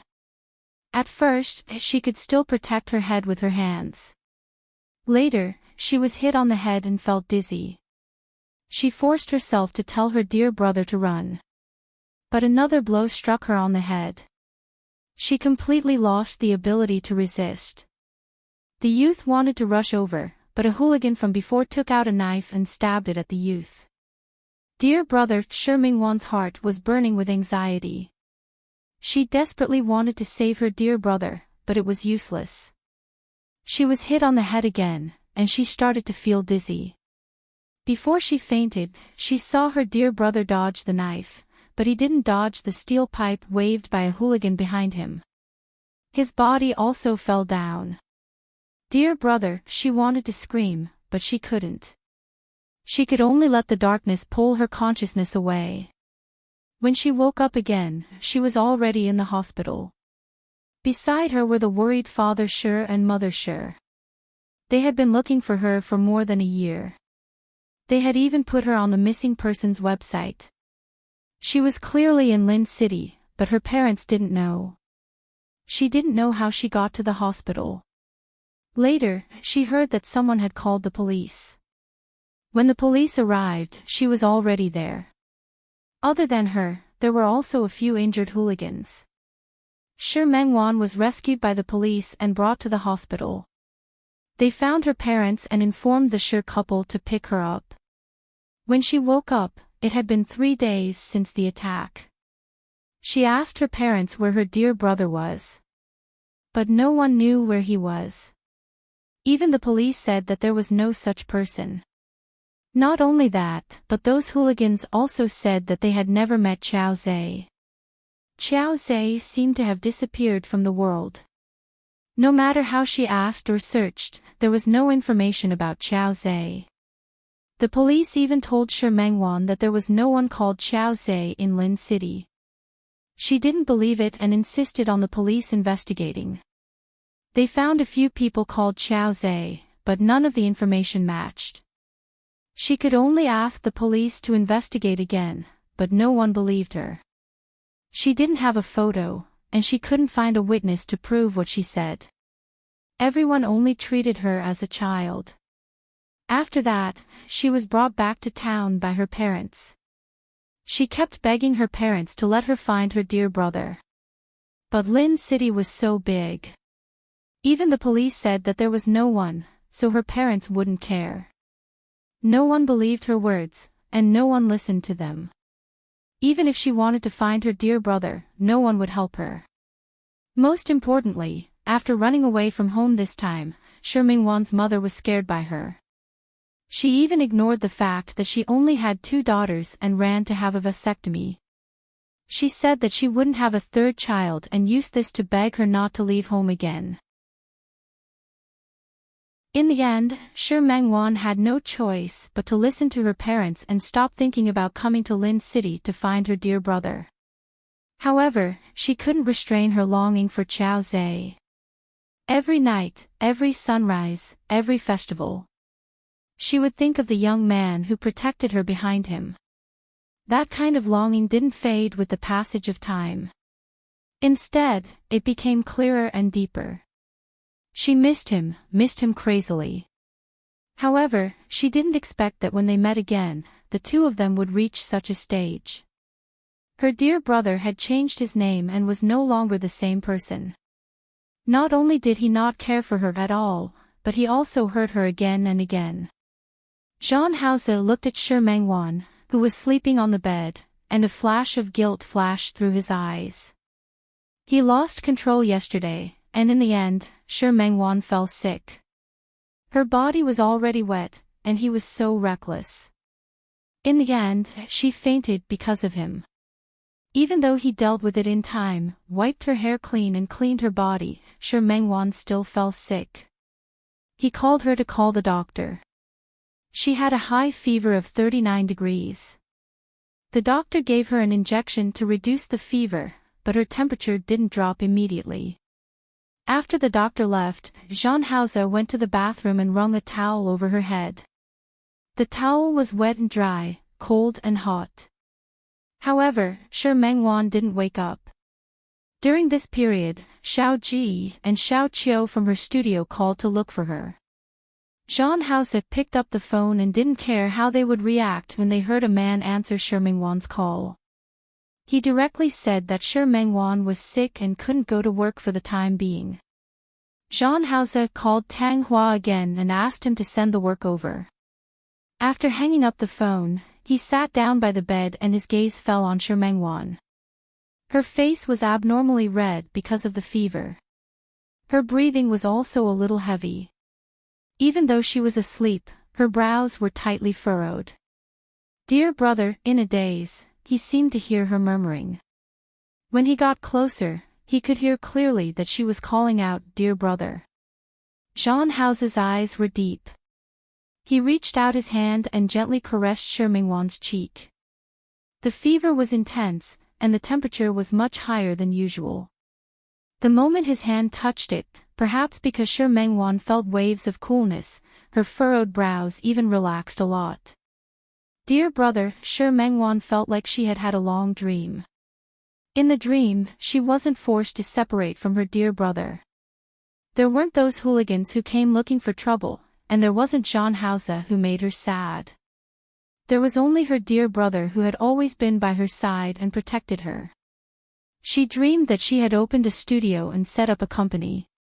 She dreamed that her dear brother had started a business with her. She dreamed that they had been together since they were young.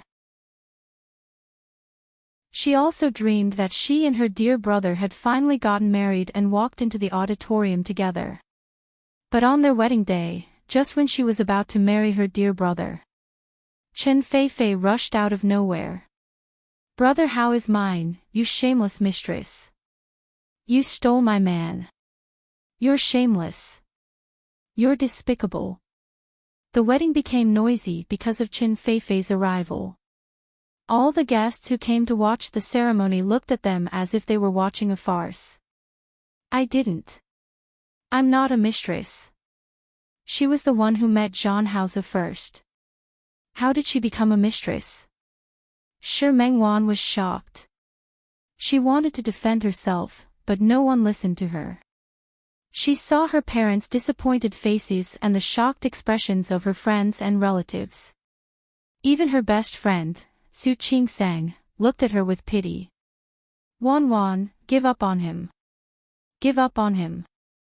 Those voices and those people's gazes were like knives that made her feel a lot of pain.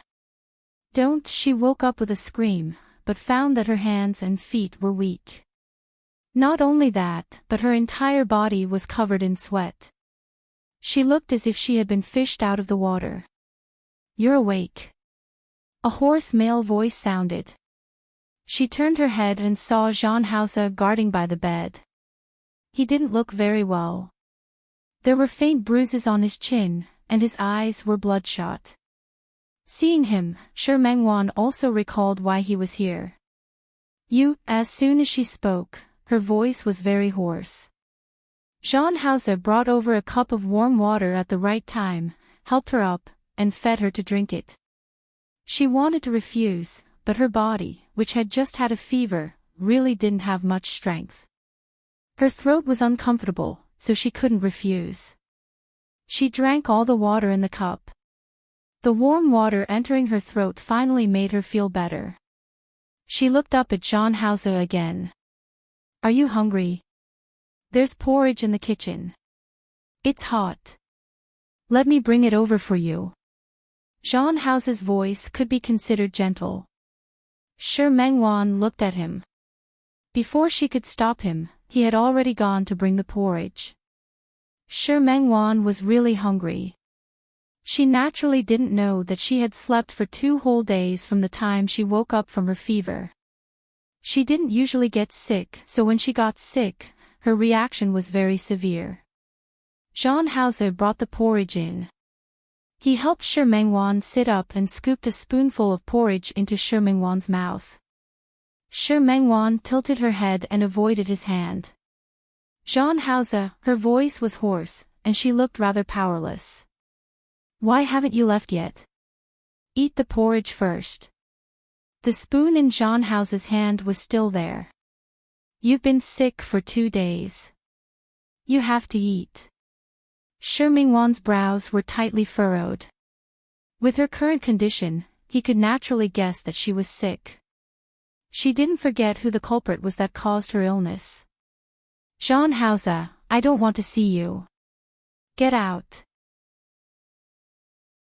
She hadn't recovered from her illness, and her voice and face were all weak. When she said this, she didn't have any aura at all.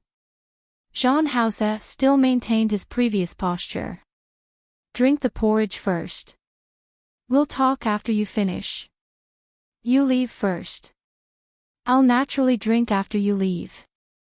Shi Mengwan turned her face away and stubbornly refused to drink.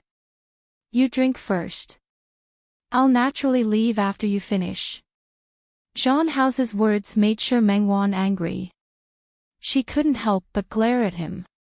However, even if she was healthy, she definitely wouldn't be able to suppress him in terms of aura, not to mention that she was sick now. As soon as she opened her mouth, Jean Hauser fed the spoon in his hand into her mouth. She couldn't say anything. She was forced to swallow the porridge in her mouth. Before she could speak again, the second spoon had already been fed to her. Just like that, Shi Mengwan finished the bowl of porridge under half-forced circumstances. When she saw the bottom of the porridge, she also recovered some energy. "I've finished it. Can you leave now?" Jean Hauser put down the bowl and wasn't in a hurry to leave.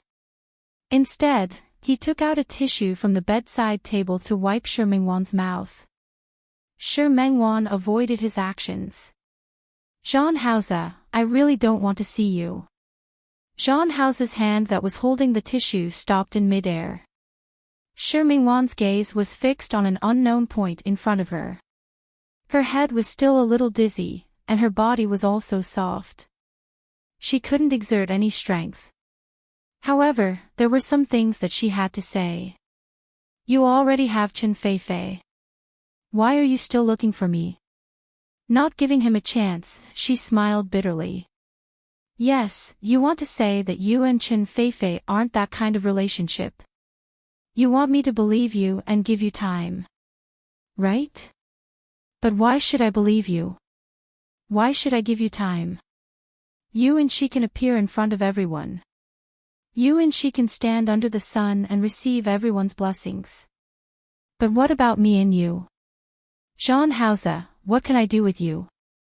For example, on an occasion like yesterday, do you dare to introduce me as your girlfriend to everyone? Do you dare? She finally looked at him. Her voice was slightly hoarse and her eyes were dim. You don't dare. Jean Hauser's brows were tightly furrowed. He opened his mouth to speak, but Shi Mengwan didn't give him a chance. You don't dare to let people know that I'm your girlfriend. You don't dare to let people know that there's a relationship between us. You can go out with Chen Feifei, but you can't see me go out with other men. You humiliated me and hurt me. Jean Hauser, I'm a human being, not a doll. After saying so much in one breath, Shi Mengwan's breathing was a little ragged. She placed one hand on her chest and kept calming herself down. Jean Hauser, the past. I can treat it as my mistake. It's my mistake. I gave you the chance to hurt me again and again. But I've already paid the price. Jean Hauser, can you let me go? Her face was pale, and she looked pitiful and weak. She was completely different from her usual bright and charming self. Jean Hauser felt his heart tremble. He looked at Shi Mengwan and couldn't react for a moment. His surprise fell into Shi Mengwan's eyes. She thought that he still didn't want to let go just like that, and her eyes were a little red. Jean Hauser, I'm really tired, very tired. I don't want to continue. Can I? You don't want me to fall out with you, do you? It was rare for her to be so stubborn. I think if Chen Feifei finds out about our relationship, she'll probably be unhappy, right? Jean Hauser's expression changed slightly. He thought of Chen Feifei's usual methods. What happened to that Ling Shui from before? If that happened to Shi Mengwan, he suddenly didn't dare to think any further. Shi Mengwan saw that his face was pale and knew that he definitely didn't dare to let Chen Feifei know. The corners of her lips curled up, and she smiled mockingly. You can go. Shi Mengwan was really uncomfortable. She felt tired and uncomfortable. She shrank back into the blanket and turned her face away. She didn't look at Jean Hauser. I'm very tired. I want to rest. She closed her eyes. In fact, after sleeping for 2 days, she didn't want to sleep now, but she didn't want to see him even more. The room was very quiet. She didn't move, and Jean Hauser didn't move either. She could feel that he was still sitting there, and she felt uncomfortable. She wanted to chase him away. But she knew that she didn't have the strength now, and she wasn't his match. Many thoughts flashed through her mind, from when she was young until now. From when she reunited with Jean Hauser until now. Finally, there was that dream. Chen Feifei pointed at her nose and scolded her for being a shameless mistress dream. Her eyes were a little sore, and she felt a little uncomfortable. She resisted the urge to rub her eyes, but in the next second, she felt an extremely gentle kiss on her forehead. Chapter 685. Her body immediately stiffened to the extreme, and she didn't dare to move at all. How could someone like Jean Hauser say something like sorry? For a moment, she thought there was something wrong with her ears. How was that possible? She must have heard wrongly. It must have been. While her thoughts were running wild, her hand was wrapped by a thick and warm palm. The kiss that was as soft as a feather fell again. This time, it fell on her eyelids. I'm sorry. Those 3 very soft words sounded again. This time, they were even clearer than before. She didn't dare to move, but her trembling eyelashes betrayed her current emotions. She forced herself not to open her eyes. The excessive restraint made her hands clench into fists by her side, and her eyes were a little sore. But it was only for a moment. After thinking for a while, she suddenly opened her eyes and met Jean Hauser's. Their eyes met, and Shimingwan's almond-shaped eyes were cold. Jean Hauser, I don't need you to say sorry. I just want you to leave this place. Her voice was very soft, but her gaze was very firm. She really didn't want to continue being entangled with him like this. Wan. You can go. Shimingwan said those 3 extremely calm words. Half of it was because she was sick, and the other half was because she was tired. She should have ended this entanglement long ago. It was just that she really missed it too much, and she was too greedy for the warmth and care that her dear brother had brought her. Jean Hauser didn't answer her. He pulled the blanket higher for her. You're still sick. Rest first. Jean Hauser, don't you understand? Shimingwan looked at him with a look of resistance. With you here, I can't rest well at all. Jean Hauser's brows furrowed again. Just as he was about to speak, his phone rang. He picked it up without thinking much. Shimingwan was so sick that she was in a daze. She didn't react at first when she heard the familiar ringtone. It wasn't until the word "auntie" rang in her ears that her eyes widened like thunder. She wanted to sit up, but Jean Hauser was already talking to Mother Shir on the other end of the phone. Auntie. Hello. Shimingwan almost didn't dare to imagine her mother's reaction on the other end of the phone. Jean Hauser, she lowered her voice and gestured for Jean Hauser to return the phone to her. I'm Jean Hauser, Wan's boyfriend. Jean Hauser looked into her eyes and said firmly. Shimingwan covered her eyes with one hand.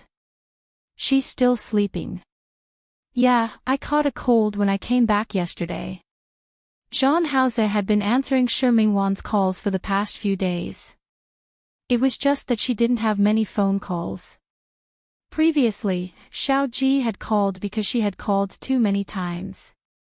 Jean Hauser knew that it was a call from the studio, so he answered it for her. Shimingwan originally thought that she could escape for a while, but Jean Hauser's words made her fall into great despair. Yes, it's my fault. I didn't take good care of her. Shimingwan raised her head and glared at Jean Hauser. She hated his shameless behavior to the extreme. Should I ask her to answer the phone? All right. I'll ask her to call you back when she wakes up. He didn't know what Mother Shir said on the other end of the phone. Jean Hauser glanced at Shimingwan. Okay, this weekend, right? I will definitely pay them a visit. Jean Hauser, Shimingwan's lips moved, and she almost screamed. She was shocked by Jean Hauser's shamelessness. She even forgot about his self-introduction. He said he was her boyfriend. Shimingwan didn't have time to think about Jean Hauser's words. She was already shocked by his next words. Thank you, Auntie. Don't worry, I'll bring Wan back with me. Okay. Okay. Goodbye. As soon as Jean Hauser hung up, Shimingwan ignored her weak body from just being sick and suddenly went forward to grab it. She glared at him. Her body was still weak, but she raised her hand and pointed at the tip of his nose. You, who allowed you to agree? This was too much, really too much. She was so angry that she didn't expect Jean Hauser to do this. Compared to her anger, Jean Hauser was much calmer. Auntie said that she asked me to bring you home this weekend. I don't want to. Shi Mengwan didn't want her parents or family to know about her relationship with Jean Hauser at all. Jean Hauser, get out. If you want to go back, go back. I won't go home with you. Not only would she not go home with him, but she even wanted to beat him up now. I'll go back. Jean Hauser nodded and didn't seem to object. All right, then I'll choose a time to visit Auntie and Uncle. Jean Hauser. Shi Mengwan threw her phone to the side and reached out to grab Jean Hauser's sleeve. What exactly do you want? Didn't I say? Accompany you home to meet your parents. Meet my parents? In what capacity? Your boyfriend. Shi Mengwan nodded. My boyfriend. Are you sure? Yes. There was nothing to be uncertain about. You're my boyfriend. Who is Chen Feifei to you? Jean Hauser's expression didn't change, but a complicated look flashed across his eyes. She's nothing. Ha. Nothing at all. Isn't she your legitimate fiancé? I'm not engaged to her. That was just a one-sided agreement between Qin Yongchang and Chen Feifei. He didn't agree. If he could, he even wanted to pull out and retreat. But now wasn't the time. Shi Mengwan smiled, but that smile didn't reach her eyes. Ordinary people change their hearts, but they say that the hearts of old friends change easily. For the first time, she didn't refute his words, but the meaning revealed and it was enough. Jean Hauser looked at her and reached out to hold her hand, but she avoided it. You go. Wan. Jean Hauser wasn't angry at her attitude. If I leave, who will accompany you home? Shi Mengwan chuckled. She didn't seem surprised by his question at all. I don't need you to accompany me. I'll tell my mother that we broke up. Jean Hauser's face darkened because of her words. He didn't speak and just looked at her. It was rare for Shi Mengwan not to back down. She just looked at him. Their gazes met in the air, and neither of them was willing to back down. Shi Mengwan swallowed her saliva and forced herself to calm down. Jean Hauser, you said you wanted to accompany me home. You said you wanted to accompany me to see my family. Do you know what it means for you to go home with me? Shi Mengwan's voice was a little hoarse. Her head was still a little dizzy, and her body was also soft. She couldn't exert any strength. If you go home with me, it means that you're willing to separate our identities. It means that you're willing to marry me and marry me. Jean Hauser, she stared into his eyes, and the mockery on her lips was hard to hide. Are you sure? She didn't believe him at all. He knew. Jean Hauser suddenly reached out and held her hand. Your body hasn't fully recovered yet. You should rest first. Jean Hauser, if there's anything, we'll talk about it after you recover. Don't avoid the topic. I won't let you accompany me back to see my parents. You should sleep first. As Jean Hauser spoke, he touched her forehead with his hand. There's still a little fever. I might need another injection. Jean Hauser. You rest first. I still have some business to deal with. When I'm done, I'll come and accompany you. Jean Hauser, no matter what Shi Mengwan said, Jean Hauser just didn't answer her question. She felt that all her strength was like hitting cotton, and it didn't have any effect. She was only concerned about being angry at Jean Hauser's words, but she didn't notice that Jean Hauser was much gentler to her today than before. He was also more talkative, and his face and voice were full of gentleness. Unfortunately, Shi Mengwan's mood wasn't right, so she didn't realize this at all. In the end, Shi Mengwan couldn't chase Zhang Haoze out of her apartment. Her constitution had always been very good, and she rarely got sick. Therefore, she never knew that her occasional illness would be so serious. After Zhang Haoze walked over, she fell asleep again because she was too tired. In a daze, she felt that someone had been guarding her. The towel on her forehead was changed every now and then, and she felt much more comfortable. She actually knew in her heart that the person guarding her was Zhang Haoze, but so what? Nothing would happen between her and him. However, she didn't expect that after sleeping for one night, the next day, the sky had changed. Yesterday, Zhang Haoze told Mother Shi that she was sick. Mother Shi was extremely worried. Although she had never heard of the name Zhang Haoze, she was worried because she had never heard of him. Shi Mengwan never told her what she did outside or who she met. She felt that Shao Qi was quite nice to her, but Shi Mengwan didn't like him. She was really anxious. It wasn't that it had to be Shao Qi. But if Shao Qi could even agree to the condition of marrying into her family, then he would definitely treat Shi Mengwan well in the future, right? What about this Zhang Haoze? Where did he come from? How did they meet? How long had they been together? What did he do? She wanted to know all these questions, but Zhang Haoze didn't explain it clearly on the phone. Therefore, after sleeping for a night, Mother Shi, who was overly worried, felt that she couldn't wait for Zhang Haoze to bring Shi Mengwan home on the weekend. The next morning, the people in town happened to be driving to Lin City. After Mother Shi packed up, she told Father Shi to stay at home and take care of Shi Mingru. After all, Shi Mengwan was in the 3rd year of junior high. Mother Shi, who was about to take the high school entrance examination, didn't want her daughter to be distracted at all. She had been to Shi Mengwan's apartment before. Usually, when she had nothing to do, she would get someone to deliver things to Shi Mengwan. So she went straight to her door.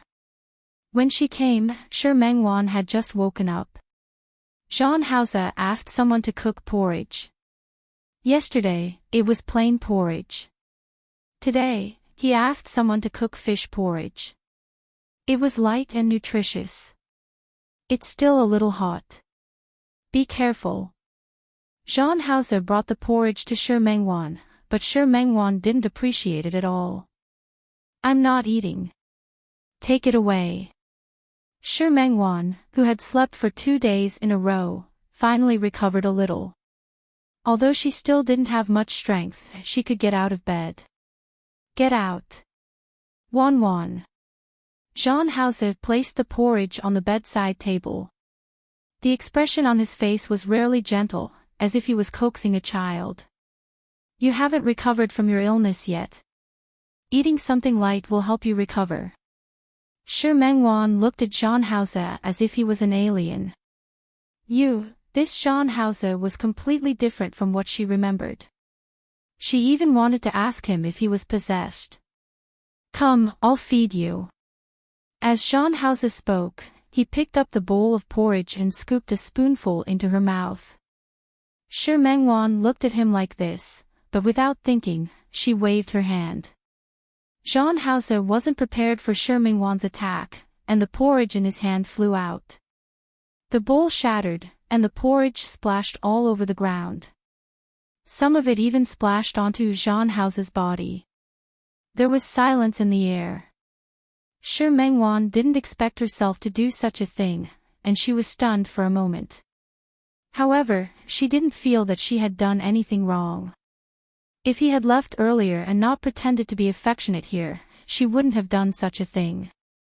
She thought so in her heart, but it was difficult for her to maintain her calm expression. She could only turn her face to the side and force herself not to look at him. Zhang Haoze looked at Shi Mengwan like this. His gaze was deep and his expression was a little complicated. His deep eyes couldn't tell what he was thinking for a moment. Shi Mengwan waited for a long time, but she didn't hear Zhang Haoze leave in a huff. She couldn't help but quietly turn her face. Unexpectedly, Jean Hausa squatted down and picked up the fragments on the ground. Shi Mengwan was shocked again. She wanted to chase him away again, but she saw the obvious stains on his clothes. She lowered her head again, thinking about how to get rid of Jean Hausa, and how to make him never bother her again. It was at this time that Mother Shi came.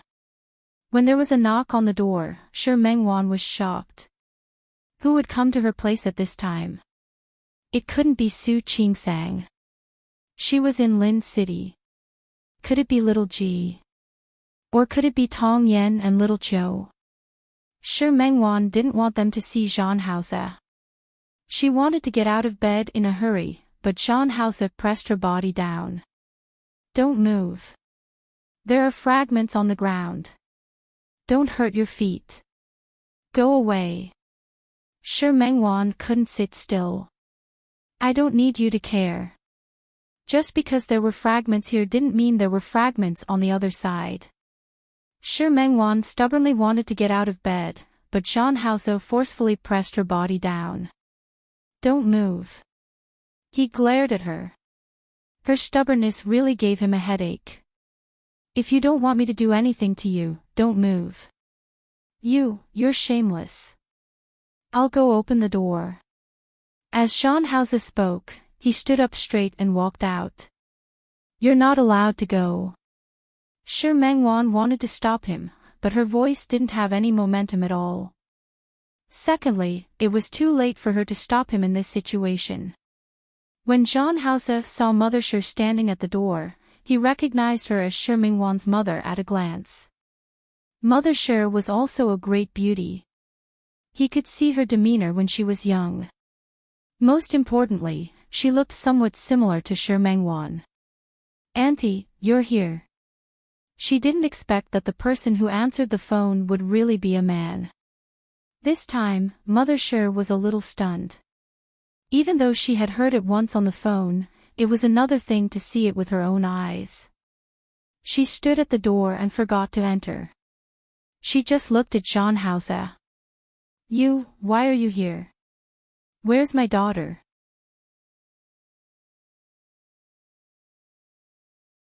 Chapter 686. Mother Shi looked at Jean Hausa with a probing gaze. Facing her gaze, Jean Hausa was much calmer. Hello, Auntie. Yes, I'm Jean Hausa. Wanwan just woke up and is inside. Jean Hausa took a step back as he spoke and gestured for Mother Shi to enter the door. Mother Shi entered the house, but she wasn't in a hurry to see her daughter. Instead, he sized up Jean Hausa. Jean Hausa. She didn't expect Jean Hausa to be such a handsome young man. Look at his clothes and the way he talks. There was also the feeling that came from his body. Such a man was actually with her daughter. However, Mother Shi's hesitation didn't last long. She was still carrying bags of things in her hands. Jean Hausa took the initiative to take them and placed them on the coffee table beside him. Auntie, do you want to see Wanwan? Okay. Mother Shi decided to see her daughter first. Jean Hausa followed behind Mother Shi into the room. As soon as he entered the room, he remembered. There was a pile of broken pieces on the ground, as well as the porridge on the ground. That messy scene did not look good at all. Jean Hausa was a little awkward. Mother Shi looked at him and then at Shi Mengwan. Her eyes were instantly on high alert. Mom. When Shi Mengwan saw Mother Shi appear, she held her forehead with her hand and felt that it was really over. Why are you here? She hadn't fully recovered from her illness, so her voice sounded weak. Mother Shi was very worried, but looking at the mess on the ground, she went down first. Lie down first. We'll talk later. Mother Shi stepped forward. She was used to cleaning up. Even if he wasn't familiar with this place. In just a few moments, the floor was cleaned up. He was afraid that Shi Mengwan would step on the debris when she got down, so he carefully scanned the room and cleaned it completely. Then, he sat in front of Shi Mingwan's bed again. After a while, Jean Hausa scooped another bowl of porridge and placed it on the bedside table. "Auntie, you came at the right time. Wan hasn't had breakfast yet." Mother Shi was very old. When she saw the mess on the ground, she knew that something had happened between the two of them. She glanced at Jean Hausa with an unfathomable expression. "Mr. Jean, right? Could you please go out first? I want to talk to Wan for a bit." "Of course." Jean Hausa nodded and left after glancing at Shi Mengwan. Only Shi Mengwan and her daughter were left in the room. Mother Shi picked up the bowl of porridge and looked at her daughter with a little heartache. "Why are you sick? Why didn't you tell me? Didn't you know that I would be worried? How can people not get sick from eating grains?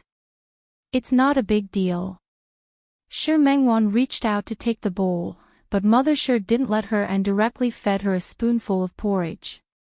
Mother Shi focused on feeding the porridge, and Shi Mengwan focused on eating the porridge. After a while, she saw the bottom. Shi Mengwan looked like she didn't want to drink anymore, so Mother Shi put down the bowl. "Tell me, what's going on?" Mother Shi pouted and looked outside the door. "Nothing, that's all." Shi Mengwan didn't want to say more. She didn't expect Jean Hausa to pick up her call, nor did she expect Jean Hausa to be bumped into by Mother Shi. Either way, it was not a situation she wanted to see. She didn't know how to answer her mother's question. "Your boyfriend? Why haven't I heard you mention this before? How long have you known each other? Where is he from? What does he do? He even went on a blind date with Xiao Qi during the New Year." At that time, she didn't know this person yet. It seemed like she met him later on. "Mom, are you checking my household registration? Shouldn't I check my daughter's boyfriend?" If Mother Shi didn't see that Shi Mengwan was still sick, she would have poked her in the head to see what she was thinking. "Are you going to say it yourself, or do you want me to go out and ask him?" "Mom."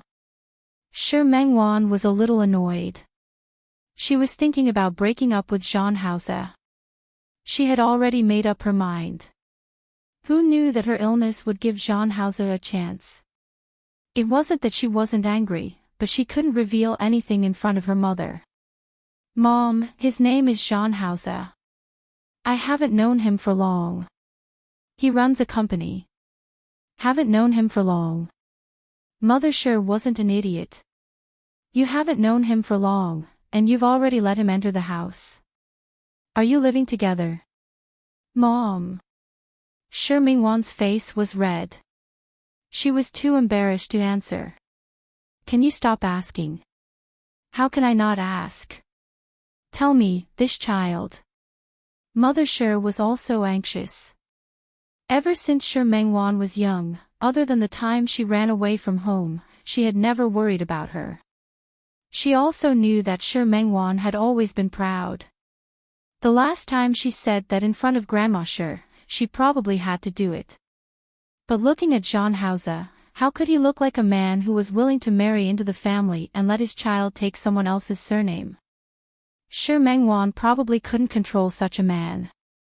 "Mengwan, what's going on with you?" Mother Shi was referring to the mess when she came in. Why did these two people look a little off? "Mom, can you leave it alone?" Shi Mengwan was really annoyed. She wanted to get rid of Jean Hausa, but she didn't know that not only did she not get rid of him, but she also got herself deeper and deeper into it. It wasn't easy for her to make up her mind, but who knew that such a thing would happen again?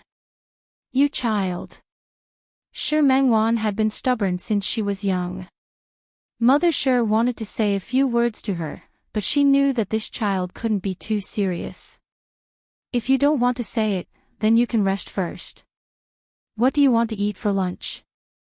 "Mom will make it for you." "Anything." Shi Mengwan really didn't mean to go against Mother Shi, but she was also in a mess right now. She really didn't know what to say. Mother Sure looked at her and sighed silently. She took the bowl and went out. Jean Hauser was in the living room.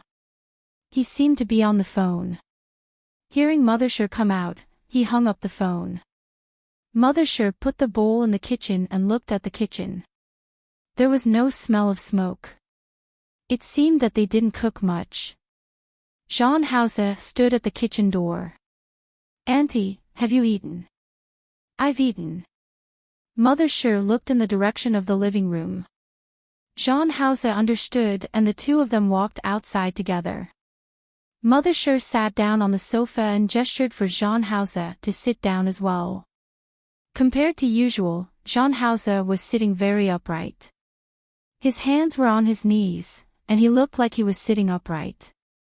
Mother Sure's brows twitched slightly, and she sized up Jean Hauser again. Her eyes were long and deep. Although she tried her best to restrain herself when she looked at people, she was still very imposing. Mother Sure was from a small town. The most powerful person she had seen in the past was only the county head of their county. Today, when she saw Jean Hauser, she had a feeling that the person in front of her wasn't an ordinary person. "How old is Mr. Jean this year?" "Auntie, just call me Hauser. I'm 29 years old this year." "Where does Mr. Jean work?" Mother Sure didn't answer him. This form of address was still a little unfamiliar and polite. "I've opened 2 small companies of my own. In addition, I also have a small business under my name." Jean Hauser spoke modestly, but Mother Sure wasn't as relaxed as he thought. Instead, her gaze became more and more wary and distant. Sure Mengwan had been beautiful since she was young. She was afraid that the man in front of her had bad intentions. "When did Mr. Jean and Wanwan meet?" "I've known Wanwan for a long time." Mother Sure was stunned for a moment. She recalled what Sure Mengwan had said to her before. "You've known each other for a long time." But Wanwan didn't have a boyfriend during the new year. If she didn't know that Sure Mengwan didn't have a boyfriend, why would she arrange for her to go on a blind date with Xiao Qi? "I met Wanwan last year, but we only got together recently." In other words, you haven't been together for long. Jean Hauser didn't avoid Mother Sure's question.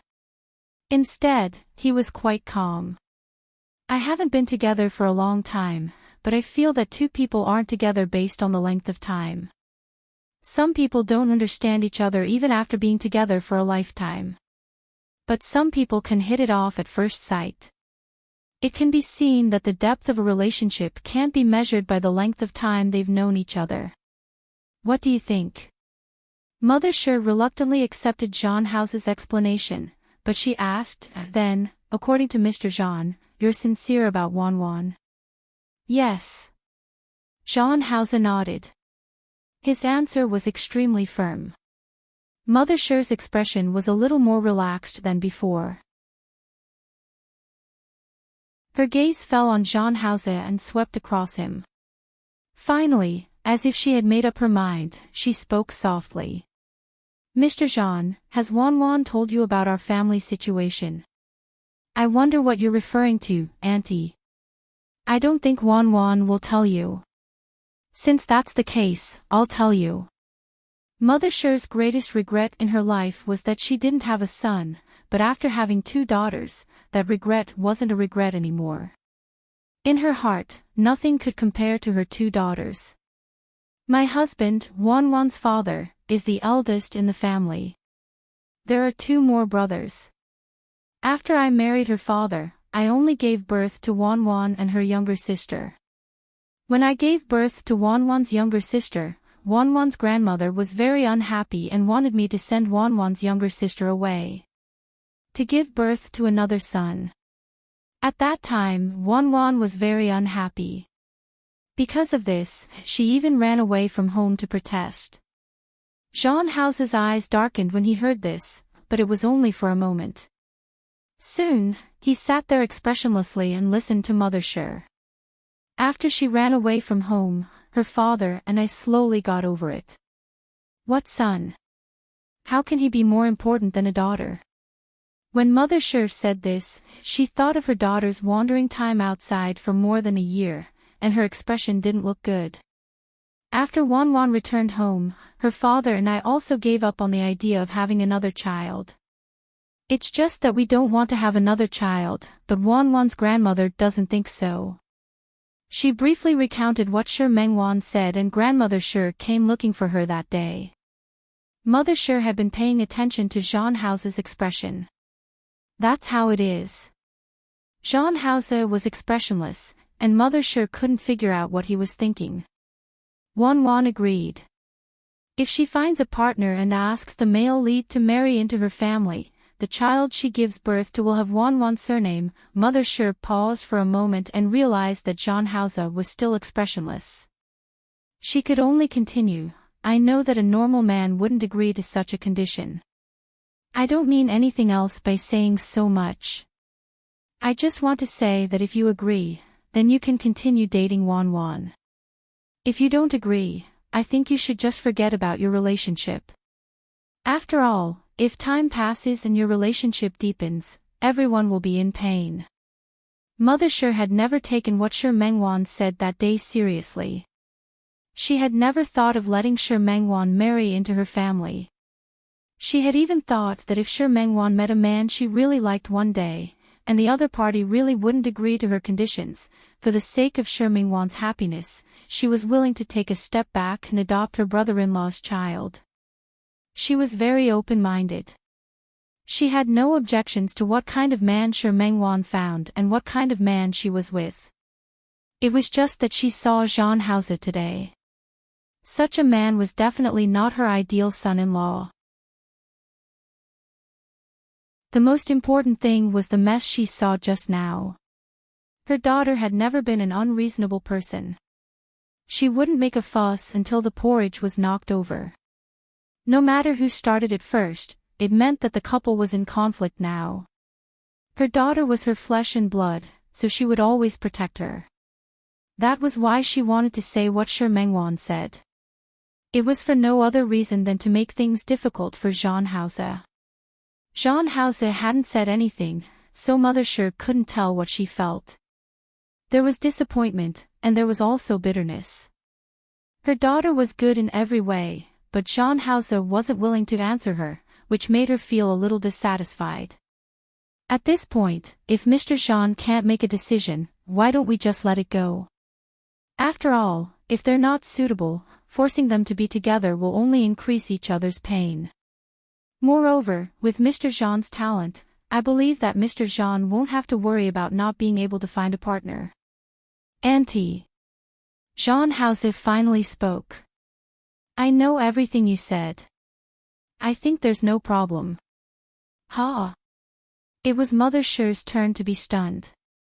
What do you mean? I mean, I agree to marry into your family. I don't mind giving birth to a child with the surname Sure. Mother Sure's mouth was wide open. She suddenly realized that she had lost her composure. She cleared her throat. Mr. Jean is a man. He doesn't want to make random promises to make an old woman like me happy. Auntie. I'm not making random promises. I'm serious. Jean House's voice wasn't loud, but his sincere words made Mother Sure speechless. Can Mr. Jean take responsibility for what he said? Of course. A man's words can't be taken back. Since I dared to promise you, I can naturally take responsibility for what I said. Mother Sure, who didn't expect such an answer, finally looked at Jean House differently. She thought for a moment and couldn't help but speak. When I came in just now, I saw the porridge spilled. Can I ask what happened? Jean House didn't seem surprised by Mother Sure's question. It's my fault. Wan Wan has been with me for a long time, but I haven't brought her to see my family. Wan Wan might be unhappy because of this. Mother Sure didn't completely believe Jean House's words. Then why didn't you bring Wan Wan to see your family? Jean House was silent. He crossed his hands on his knees and lowered his eyes, as if he found it difficult to speak. My mother has already passed away. After my mother passed away, my father married someone else. Then, my relationship with my father wasn't good. So, John Hause didn't finish his sentence, but Mother sure seemed to understand what he meant. I see. Yes. John Hause looked up at Mother Sure.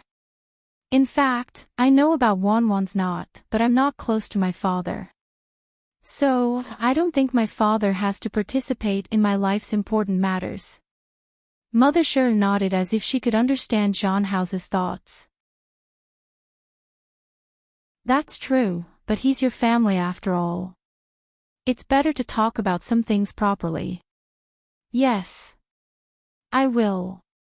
John Hause nodded as if he didn't object to Mother Sure's words. At this moment, Mother Sure felt some sympathy for John Hause. His biological mother died early and his father married someone else. As the saying goes, if you have a stepmother, you will have a stepfather. Since John House's father married someone else, he couldn't be very good to John Hause. This way, it was normal for John Hause to have a knot in his heart and not want to bring Shi Mengwan home. She knew her daughter's temper a little. She was afraid that Shi Mengwan would feel that John Hause didn't value her. In this way, it wasn't entirely John House's responsibility. Hause, I'm not afraid to tell you the truth. Wanwan has had a bad temper since she was young. Both her father and I spoil her too much, and we spoil her rotten. Since you can even accept the condition of marrying into the family, it means that you're sincere to Wanwan.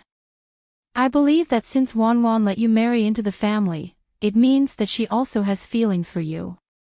Since that's the case, you two should get along well. You should understand each other. In just a short while, Mother Sure had even changed the way she addressed him. It was obvious that she had already confirmed John House's feelings. John House's expression didn't change, but he felt much more relaxed. Auntie, don't worry. I know. Mother Sure nodded. Although having such a son-in-law wasn't part of her plan, it really gave birth to a mother-in-law looking at her son-in-law. The more she looked at him, the more interesting it became. Looking at the time, she stood up. I brought some local specialties from home. Is Hause still going out today? No need. John Hause wouldn't say that he still had a bunch of company matters to deal with. Mother Sure was satisfied. She nodded. Okay, I'll go buy some groceries. Let's have lunch together. This was considered as acknowledging John House's identity. How can I let Auntie buy groceries? Let's go out for lunch. Wanwan likes to eat the food I cook. Besides, Wanwan hasn't recovered from her illness, so it's not suitable for her to go out for those oily foods. Then I'll go buy groceries. John Hause stood up as well. Mother Sure looked at his eager expression and couldn't help but laugh. No need, you accompany Wanwan. I've been here before, so I know where the market is. As she spoke, she pouted and looked in the direction of the room. Wanwan seems to still be angry. Go coax her. She has a bad temper. Since you've decided to be with her, be more tolerant. I will. Don't worry, Auntie.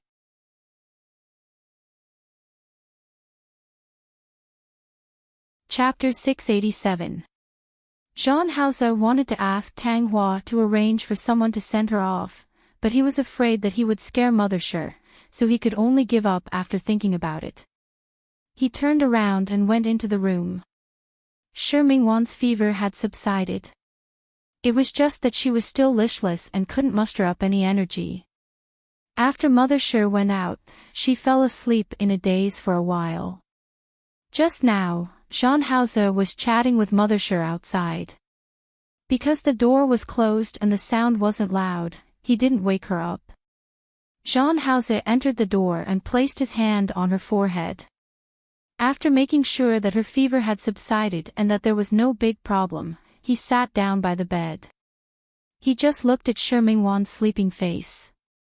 When she was asleep, she wasn't as beautiful as when she was awake.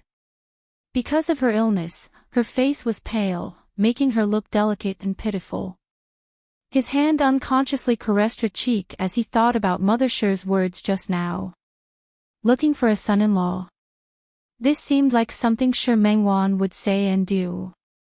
He was a little lost in thought, but his hand didn't move away from Shi Mingwan's face. Shi Mingwan didn't sleep well at first, but now that she felt someone touching her, she naturally thought it was Mother Shi. She wasn't fully awake yet. She rubbed her face against the person's hand and didn't open her eyes. "Mom, I'm so thirsty. Pour me a glass of water." Jean Hause looked at the dependence she inadvertently revealed. It was something she didn't have when facing him. He retracted his hand and looked at her deeply. He got up and went out to pour water.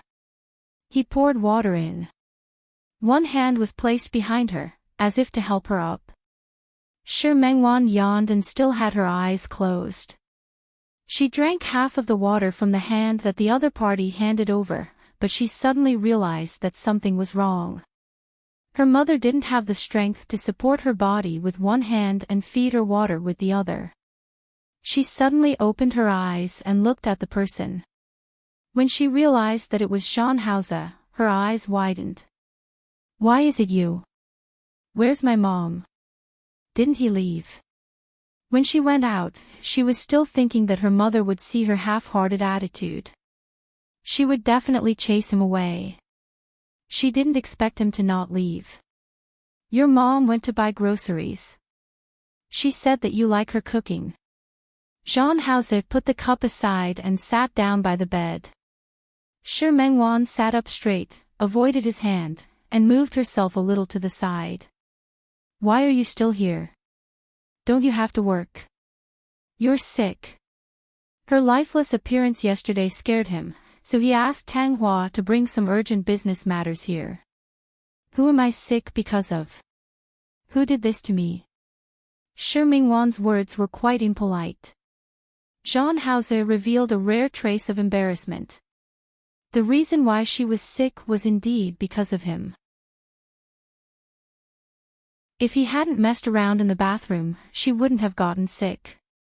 Shi Mingwan looked at the expression on his face and thought that he was feeling guilty. She sneered and said, "I'm almost recovered. My mother is also here. There's nothing else for you to do. You can go." Jean Hause didn't leave as she wished. "Auntie went to buy groceries and asked me to stay and take care of you." "Thank you, but it's okay." Shi Mingwan looked reluctant. "With you here, I won't be able to recover.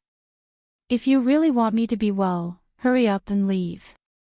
Auntie asked me to have lunch together." Shi Mingwan couldn't help but look at him. "Jean Hause, what did you say to my mother? Tell me." Mother Shi actually asked him to stay for lunch. This revealed too much information. "Nothing. I just told your mother that I agreed to your conditions." "Her conditions? What conditions?" Shi Mingwan never thought that Jean Hause would agree to marry into her family, nor did she think that he would be willing to let his child have the surname Shi. Therefore, when she suddenly heard this sentence, she was confused. "Your mother told me that if I want to be with you, I want to marry into your family, and I want the child to have the surname Shi." Shi Mingwan's mouth was wide open.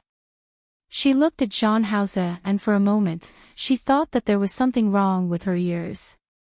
"Jean Hause, do you know what you're saying?" "I know. You want to marry into my family. Are you sure?" "Yes." It was just a surname, so Jean Hause didn't care. Moreover, that matter was too far away, so he didn't have the mood to think about it now. Shi Mingwan suddenly reached out and pulled the front of Jean House's shirt over. She didn't have much strength. If it weren't for Jean House's cooperation, she probably wouldn't have been able to pull him in front of her. She just stared at him, her gaze weak but sharp. "Jean Hause, do you know what you're saying?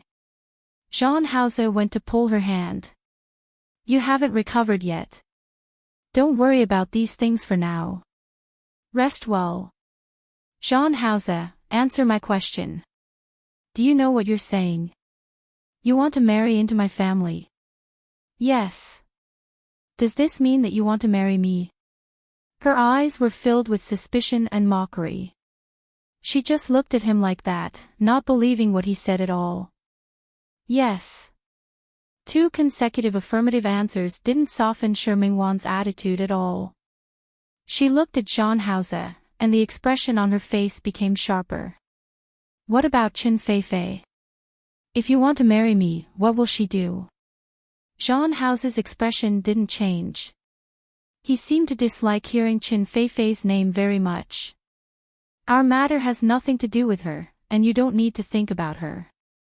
Don't need to think about Qin Feifei.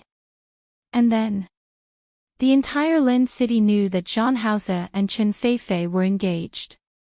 Now that Jean Hauser said that he wanted to marry her, wasn't he making her a third party who intervened in other people's relationships? Jean Hauser, you don't understand at all. He might have some feelings for her and liked her, but he wouldn't understand her perspective, her thoughts, and her worries. I've said it before. You don't need to think about those things. Jean Hauser. You're so selfish. Her words were sarcastic, but Jean Hauser wasn't moved at all. He looked at the sharp side of her. It was rare for her to be like this. He didn't know if it was because Mother Sure came. The Shi Mengwan in front of him was much more confident. This was how people were. With someone to rely on, they would always be different. He reached out to pull Shi Mengwan's hand over and held it in his palm. He looked at her with a deep gaze. Wan, you can also be more selfish. He didn't like her to think about Qin Feifei, and he didn't like her to worry too much. It was enough for him to worry about those things. She didn't need to think about them at all. Just like Grandma Shi's words and actions, she could actually completely ignore them. She would only tire herself out by doing this. Shi Mengwan pulled her hand back, and her face was cold. Jean Hauser, I'm not you. There are some things that I will never be able to do, and I will never be as carefree as you. Wan, get out. Shi Mengwan refused to communicate with him anymore. She didn't want to look at him either. Wan. Jean Hauser wanted to say something, but Mother Shi had already returned. When she left, she took the key from the porch, entered the door, and put the dishes in the kitchen. She planned to go to the room to see how Shi Mengwan was doing, but she realized that the atmosphere between the two of them didn't seem to be very good. Wan. Mother Shi looked at Shi Mengwan and then at Jean Hauser. Her gaze wandered between the two of them.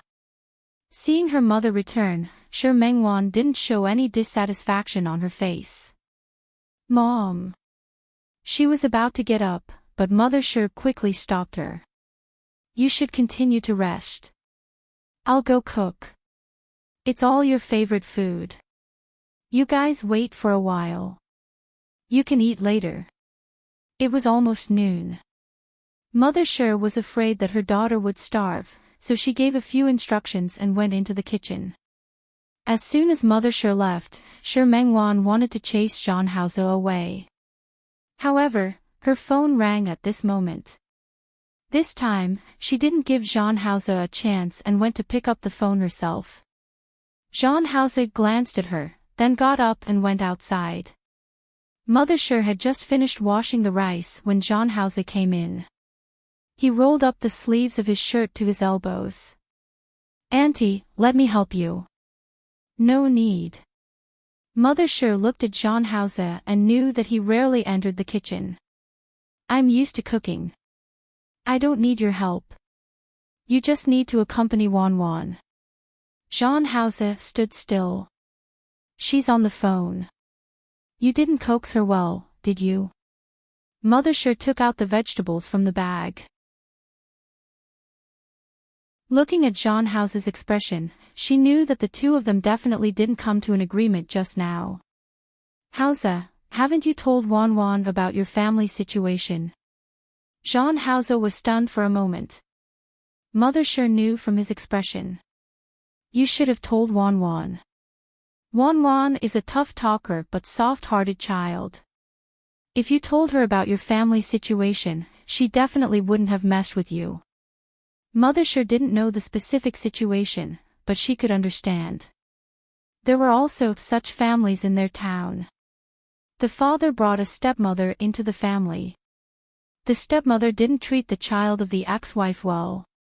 When the child grew up, he wouldn't even recognize the father, let alone recognize the mother. This was all human nature. It was understandable that she couldn't understand it at the moment. However, Sure Mengwan was a little stubborn. If he didn't explain it to her properly, she probably wouldn't understand. Jean House didn't respond, and Mother sure didn't want his help. However, she asked him some questions. Other than your father, do you have any other relatives in your family? I don't have any relatives. Jean House's expression was indifferent. I don't have much contact with them. Mother sure didn't ask any more. She could understand. If even her father didn't treat her well, she probably wouldn't have the energy to interact with other people. At this moment, Mother Sure's motherly love flared up. She looked at Jean House more and more affectionate. If you don't have any contact with them, then so be it. Pick a time another day and come home with Wan. We have many relatives at home. If you really get together with Wan in the future, you don't have to be so polite. We'll be your elders. Jean House pursed his lips slightly, and a rare look of emotion flashed across his deep eyes. Okay. Although Wan's grandmother is a little unreliable, she's actually not a bad person. Although Wan's two uncles and aunts have some ulterior motives, they are also good people. You'll know in the future. Grandma sure had always been the one talking about the adoption. Actually, her two brothers-in-law didn't have any thoughts. After all, they all knew how good Father Sure was to Sure Mengwan and her sister. Okay. All right. This dish can be eaten after it's served. Go and call Wan to eat. Should we bring it in for her to eat? No need. Although she's sick, don't spoil her too much. How can she be so delicate? Let her get up and move around. She'll recover faster. Mother Sure had never been a person who doted on her children. When Jean House entered the room, Sure Mengwan had just ended the call with Su Qingsang. After Su Qingsang returned to Lin City, she had started working again. However, this time, she brought her good news. She was pregnant. This was really good news for Sure Mengwan. She had already agreed to be the godmother of the child in Su Qingsang's stomach. When she heard that Su Qingsang was pregnant, she was extremely happy. The two of them had been married for more than a year, and now they had a child. They were even pregnant with twins. She was really happy for Su Qingsang from the bottom of her heart. She had never given birth, but Su Qingsang was an obstetrician and gynecologist. She didn't need her to teach her anything. However, it didn't affect the two women's excited discussion about the child. Especially when Su Qingsang talked about how the child came about. It was very strange. Hua Jinyao didn't seem to want children. This pregnancy was an accident. Su Qingsang originally thought that Hua Jinyao would want her to abort the child. However, she didn't expect Hua Jinyao to be very happy, even to the point of being silly. Through the phone, Sure Mengwan could feel the happiness that Su Qingsang revealed when she said that. She was very envious. After hanging up the phone, she couldn't help but think of Jean House. If she was pregnant, would dear brother be happy? Thinking of the situation between her and Jean House, she smiled bitterly. It wasn't the same thing at all. If she had a child, it would be really unfortunate. Just as she was thinking this, she looked up and saw Jean Hauser enter the door. She especially didn't like him now. She turned her face away, not wanting to see him at all. It's time to eat. It wasn't that Jean Hauser didn't see the expression on Shi Mingwan's face. His lips were pursed into a straight line, and he looked a little gloomy. Shi Mingwan didn't give him a good look. She got out of bed, but as soon as her feet touched the ground, her body became a little weak. She rarely got sick, but she didn't know that this illness was because she had slept for too long, and her legs were a little weak. Jean Hauser quickly stepped forward and hugged her. The moment his hands hugged her, Shi Mingwan instinctively wanted to struggle. Unfortunately, even if she was healthy, she wasn't a match for him, not to mention that she hadn't recovered from her illness yet. Jean Hauser looked at her still pale little face, but he didn't intend to put her down. He just carried her and walked out. When Shi Mingwan realized what he was going to do, she struggled with all her might. She didn't want her mother to see her like this. Don't move. Jean Hauser whispered in her ear, you don't want to fall either, do you? Shi Mingwan couldn't help but glare at him, but Jean Hauser didn't seem to see her ugly expression. He wasn't afraid that Mother Shi was outside, so he directly carried her to the dining table outside. Mother Shi happened to come out with the soup and was about to put it on the dining table. She suddenly saw her daughter being carried out by Jean Hauser, and the smile on her face became a little playful. Especially when she saw Shi Mingwan staring at Jean Hauser with deep love, she even said, "You're too much. Don't you have legs? Come down and eat. Put me down." Shi Mingwan glared at Jean Hauser again, and Jean Hauser obediently placed her on the dining chair. Mother Shi now felt that Jean Hauser wasn't bad. With his height and physical strength. What was the saying on the internet now? Yes, boyfriend strength. Not bad, not bad. The smile on her face became even brighter. Shi Mingwan knew what Mother Shi was thinking when she saw her expression, and she was angry again. She couldn't help but glare at Jean Hauser again. Mother Shi looked at Jean Hauser, and her gaze was different now. Hauser, sit down and eat too. Thank you, Auntie. Jean Hauser sat down next to Shi Mingwan. Shi Mingwan glanced at him, then got up and moved the chair to the side. Seeing this, Jean Hauser moved the chair in her direction.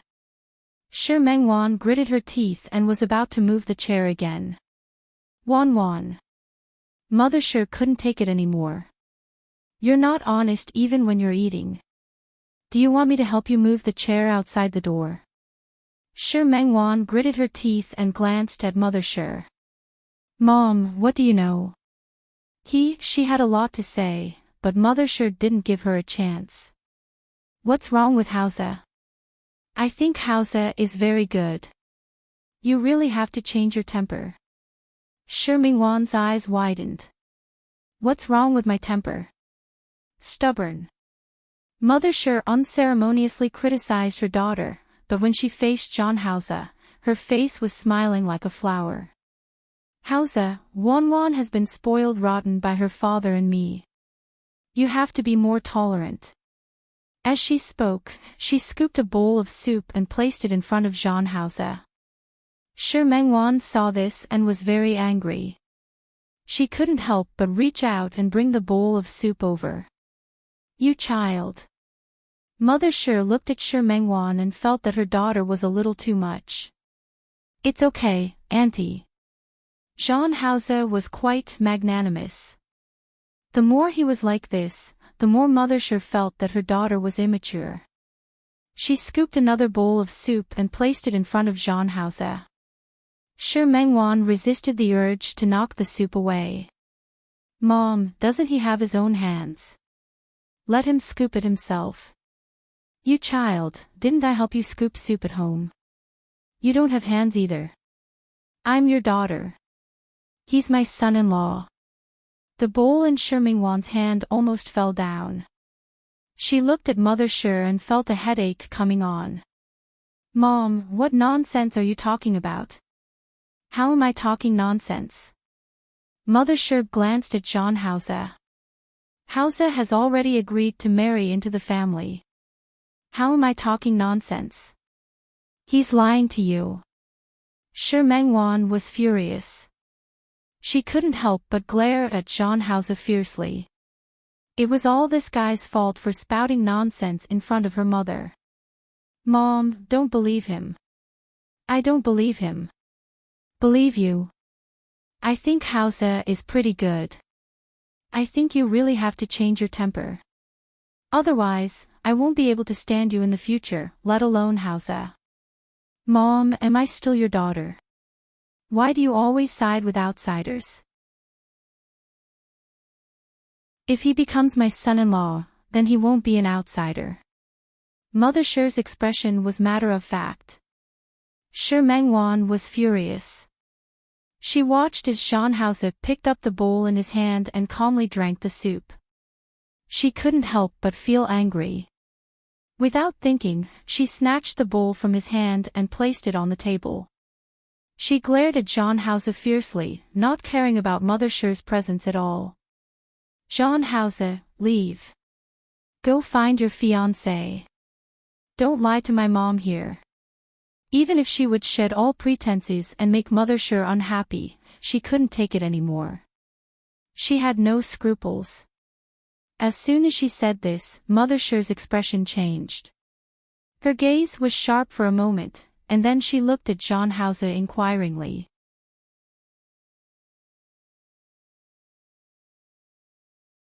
Chapter 688. Fiancé. What fiancé? The expression on Mother Sher's face changed completely. She looked at Shermingwan and finally realized that her daughter did have a temper, but she was definitely not someone who would cause trouble for no reason. Hausa.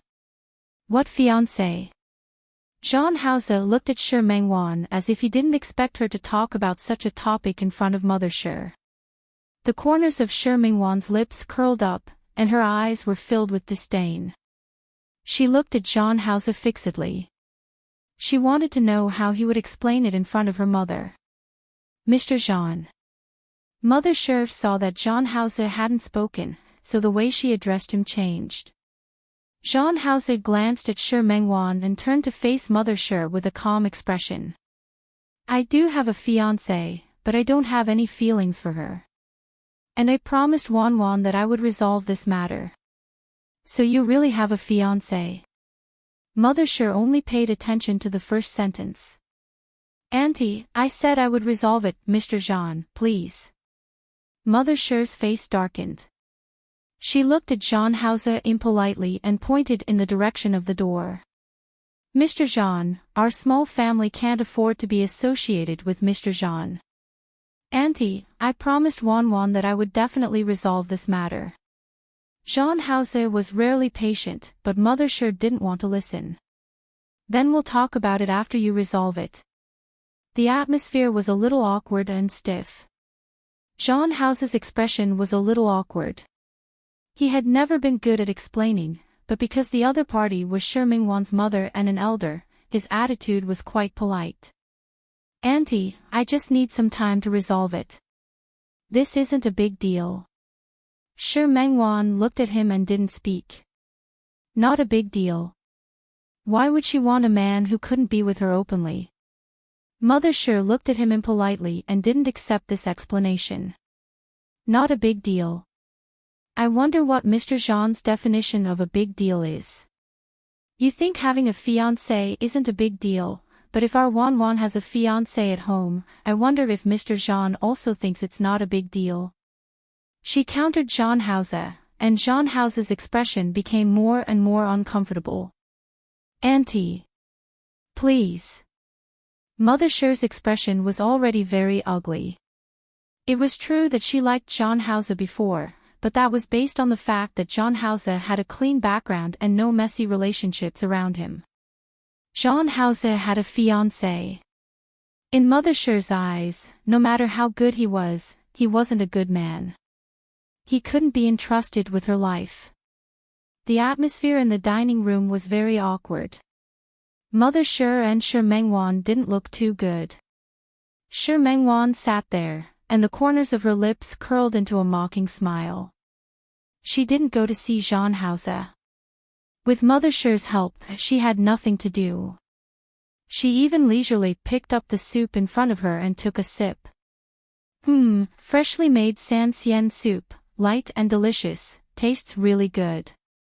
Mom, this soup is really delicious. She looked at Mother Shi with a faint smile on her face. That silent intimacy caused Jean Hausa's eyes to darken. If you like it, drink more. Mother Shi glanced at Jean Hausa as she spoke. Mr. Jean, if there's nothing else, you can leave first. Wan and I still want to eat. It's inconvenient for you to be here. Jean Hausa took a deep look at Shi Mengwan and finally stood up. He stood in front of the dining table. His tall figure made him look imposing as soon as he stood up. Mother Shi didn't give in, and Shi Mengwan still drank the soup leisurely. After drinking this soup, she felt much better. Her heartless appearance made Jean Hausa's expression turn a little ugly. He pulled out the chair and took a step back. Auntie, please give me some time. I will solve my problem. Mother Shi was unmoved. In her heart, nothing could compare to her son's happiness. Jean Hausa looked at Shi Mengwan again. She had already finished the soup in the bowl and handed the bowl to Mother Shi. The corners of her lips curled up into an extremely bright smile. Mom, get me another bowl of soup. Don't drink the soup. Drink it later. Eat first. As Mother Shi spoke, she scooped a bowl of rice for Shi Mengwan and placed it in her hand. Jean Hausa saw that she wasn't looking at him at all, and his expression was very ugly. Auntie, Wan, I'll be leaving first. No one paid attention to him. Ever since Jean Hausa became famous as a young man, he had never encountered such a thing. However, Mother Shi and Shi Mengwan acted as if they didn't see him and continued to eat. Jean Hausa turned around and was about to leave. Wait. When Jean Hausa reached the door, Shi Mengwan suddenly called out to him. This time, both Mother Shi and Jean Hausa looked at her. They didn't understand what she was doing. Especially Mother Shi. Her face was full of worry. Could this child be regretting it? Jean Hausa. Leave the key to my house. After Shi Mengwan said this, she lowered her head and went to eat. Mother Shi seemed to have suddenly thought of this problem. She stared at Jean Hausa and waited for him to hand over the key. Jean Hausa stood at the door. This was the first time in his life that he had experienced such a predicament. He took a deep look at Shi Mengwan, then took out the key to Shi Mengwan's house and placed it at the entrance. He opened the door and walked straight out. The door opened and closed. Shi Mengwan's heart had been hanging in her throat, but now, she finally relaxed. Mother Shi sat down and looked at Shi Mengwan with a hint of heartache in her eyes. Wan. Mom, eat. Shi Mengwan knew what Mother Shi wanted to say without guessing, but she didn't want to hear it now. Wan, how could Mother Shi eat? She only felt that her daughter's life was bitter. Did you know that Jean Hausa had a fiancé? Shi Mengwan lowered her head and didn't answer Mother Shi's question. However, this attitude was undoubtedly a tacit agreement. Daughter, why are you so stupid? You, Mom. Shi Mengwan's eyes were a little sore, and her heart was also uncomfortable. She forced herself to ignore it. It's all in the past. He's gone now, isn't he? This person had left, but the impact was still there. When Mother Shi thought of the impact Shi Mengwan had caused because of the other party, she felt even more uncomfortable. This Jean Hausa looks like a decent person. Why would he do something like having an affair? Sure, Mengwan didn't answer her, and Mother sure didn't need her to answer either. She said to herself, that's true. You can know a person's face but not his heart. There are some people in this world who really can't see through it. She looked at Sure Mengwan worriedly and sighed in her heart. Wan, why do you think your life is so bitter? Mom. Sure Mengwan stopped eating for a moment. She looked at Mother Sure. Can you stop talking? It's all in the past. Yes, it's all in the past. Mother Sure stopped talking. In the future, stay away from that John guy. I know. It's not that I'm stopping you, but no matter how good this man is, he's still someone else's. Mom, I told you, I know. In the future, I'll find a better one. We'll talk about it later. How could she be in the mood to look for another one now? That Xiao Qi, Mom, can you not mention him? If Sure Mengwan was interested in Xiao Qi, the two of them would have been together a long time ago. She just didn't mean that. Mother Sure let out a long sigh. Seeing her like this, Sure Mengwan put down the bowl in her hand, picked up the bowl, and placed a bowl of soup in front of her. All right, let's eat. Seeing that Mother Sure still didn't seem to be happy, she said nonchalantly, Mom, don't worry. Your daughter is loved by everyone. Flowers bloom when they see flowers. Someone will definitely want her. Seeing her like this, Mother Sure could only let it go no matter how worried she was. You. Sure Mengwan lowered her eyes and focused on eating. She didn't respond to Mother Sure's words. Tang Hua looked at Zhang Haoze. Even if he didn't say anything, he could tell that Zhang Haoze was in a very bad mood. Boss? How's the cooperation case with Tianji? It's almost done.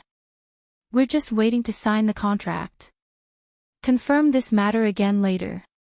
Sign the contract in these 2 days. Yes.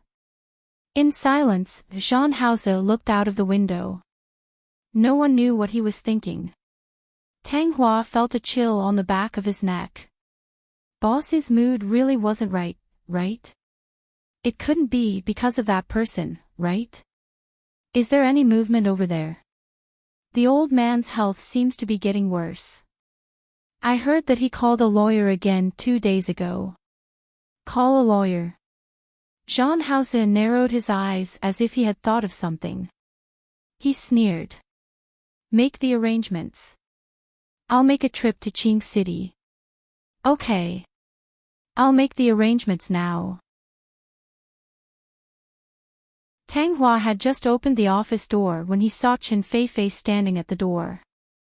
His expression was a little strange. Miss Chen. This shout was especially loud, causing Chen Feifei to glare at him. What are you shouting for? You're so surprised. I don't know why Brother Hao left someone like you by his side. Tang Hua rubbed his nose and turned to look at Zhang Haoze. Zhang Haoze gave him a look, and he quickly left. After he left, Zhang Haoze picked up the document beside him and started reading. Chen Feifei bit her lip and walked in quickly. Brother Hao, what have you been busy with these 2 days? You haven't been in the company for 3 days. I have something to do. What's more important than the company's matters? Chen Feifei was wearing a decent professional suit and holding a document in her hand. Zhang Haoze looked up at her. What's the matter? Of course there's something. Chen Feifei's attention was successfully diverted by Zhang Haoze. She waved the folder in her hand. Brother Hao, I also want to contribute to the company. This is a proposal that I spent a few days making. Take a look. Zhang Haoze wasn't in a hurry to take the document. He looked at Chen Feifei with a solemn and somewhat gloomy expression. Feifei. Yes. You don't have to work so hard. Zhang Haoze was serious. You can stay at home and enjoy your days as the eldest daughter of the Chen family. Chen Feifei looked at Jean Hauser blankly, as if she didn't quite understand what he meant. But, I want to enter the company. I want to help you. There's no need.